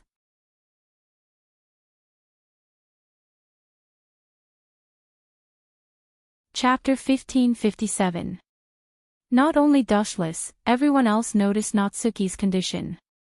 Originally there were only a few drops of blood, but after a few seconds, more drops of blood fell. Natsuki's face became paler and paler, the dark circles under her eyes became thicker and thicker. In the end, her entire face was like ink, completely black. "You don't seem to be worried at all." After ignoring Natsuki Nangong, the Steel Knight once again muttered to itself, "I've fought with Natsuki for many years, and every time she's been able to suppress me. I'm not willing to give up, but this time I've finally succeeded in stepping on her corpse." Succeeded? Have you lost your mind after being in prison for 10 years? Hearing this, Vatler stood up with difficulty and mocked, "You still haven't realized that Natsuki Nangong has disappeared. In the end, you were too careless." As expected, the Steel Knight muttered to itself, "I was one step behind. Looks like I underestimated her. I didn't think she still had the strength to escape." However, the only person whose expression didn't change was Dustless, who only sneered at the Steel Knight. "This Xiandu Muayi is quite shrewd, she's also a scheming bitch, extremely sinister. She clearly let Natsuki go on purpose to attract the attention of the prisoners while she secretly carried out other plans. TSK. What a rare smart woman." Dustless looked at the Steel Knight mockingly without moving, as if he was an outsider. In fact, the moment Nangong Natue disappeared, he was acutely aware of it. He also discovered that Immortal Wudiyi was openly stealing Nangong Natue's memories. Then, the Steel Knight's line of sight finally landed on Dustless's head. His entire body exuded a gloomy, cold aura as he raised his sword again. Shio. It launched a fatal sneak attack, turning into a ray of cold light as it pounced. Cough. Reckless thing. Vatler sneered. He dryly laughed at Xiandu Muaye's overestimation of her abilities, calling her an idiot in his mind. "For a witch like you to challenge a demon king, even 100 heads wouldn't be enough. Kill him." Koju was also excited. If possible, he would be more than happy to see Dustless suffer. Whoosh. Just as the Steel Knight was about to cleave Dustless apart, an unexpected scene happened. It suddenly changed its trajectory and pounced at the two figures on Dustless's left. Poochie. Koju almost coughed up blood after seeing this. He was shocked to find that Ice's target was him and Yuma. Mother, why is this happening? Xiandumu Yuma asked in disbelief. That soul-stirring murderous aura was obviously not faked. She had gone through untold hardships to save Xiandumu Aoyi, but she did not expect that this so-called mother would be so vicious that she wanted to kill her in the end. Just like that guy said, there is only one Xiandumu Aoyi in this world. And you, Xiandumu Yuma, are just a tool that has not completed my goal, so, please disappear. The Knight of Steel spoke indifferently. He swung his sword, and when he got close to Koju, he suddenly swung it at Yuma, who was beside him. Wanxiang Heaven's Pole. The blade fell, and just as it was about to kill Yuma, a powerful gravitational force came from behind, stopping the Steel Knight from moving. Instead, it flew toward Dushless. You seem to have forgotten your roots. Do you think you can be free after escaping the prison barrier? Maybe, but your freedom is only limited to the prison barrier. Blue light appeared on his fingertips, and the void twisted violently. Dustless aimed at the Steel Knight and flicked out an energy ball the size of a luminous pearl. Wang Su's flash. Without any external interference, the energy ball hit the Steel Knight without a doubt. It shattered into pieces and evaporated without leaving a trace. Boom! Boom! Boom! The seemingly harmless energy ball exploded with a loud bang, revealing an unprecedented horror. The pitch-black night sky was simply torn apart, and the blue light exploded, occupying the entire horizon. The sky at the center of the explosion caved in, emitting an absolute impact, raising the entire prison enchantment to the ground in one fell swoop. So strong. Koju and the others stared blankly at the caved-in sky. He was clearly a human, but the strength he displayed was something even a true ancestor could not compare to. The huge prison barrier complex disappeared into thin air. Crack! Crack! Crack! The void suddenly exploded, and countless black figures poked their heads out. Looking carefully, these people had ferocious looks, and were all extremely vicious villains. Oh! I really have to thank you. A melodious voice resounded through the sky. Wuchen looked over and saw a stunning woman in a kimono who looked almost the same as immortal Muyuma, but her temperament was obviously different. Compared with the immature immortal Muyuma, this person was like a deadly poison, exuding charm all over her body. She was Yuma's mother, Yuma Ai. If you hadn't launched such a powerful attack and flattened the prison barrier, many of the prisoners would have been trapped inside. Everyone might have to thank you. Yuma Ai teased, and at the same time, countless prisoners laughed. No, you don't have to thank me. Dustless shook his finger, and a cold light gathered on his face. He sneered. I let you out, just to annihilate all of you. Please don't thank me.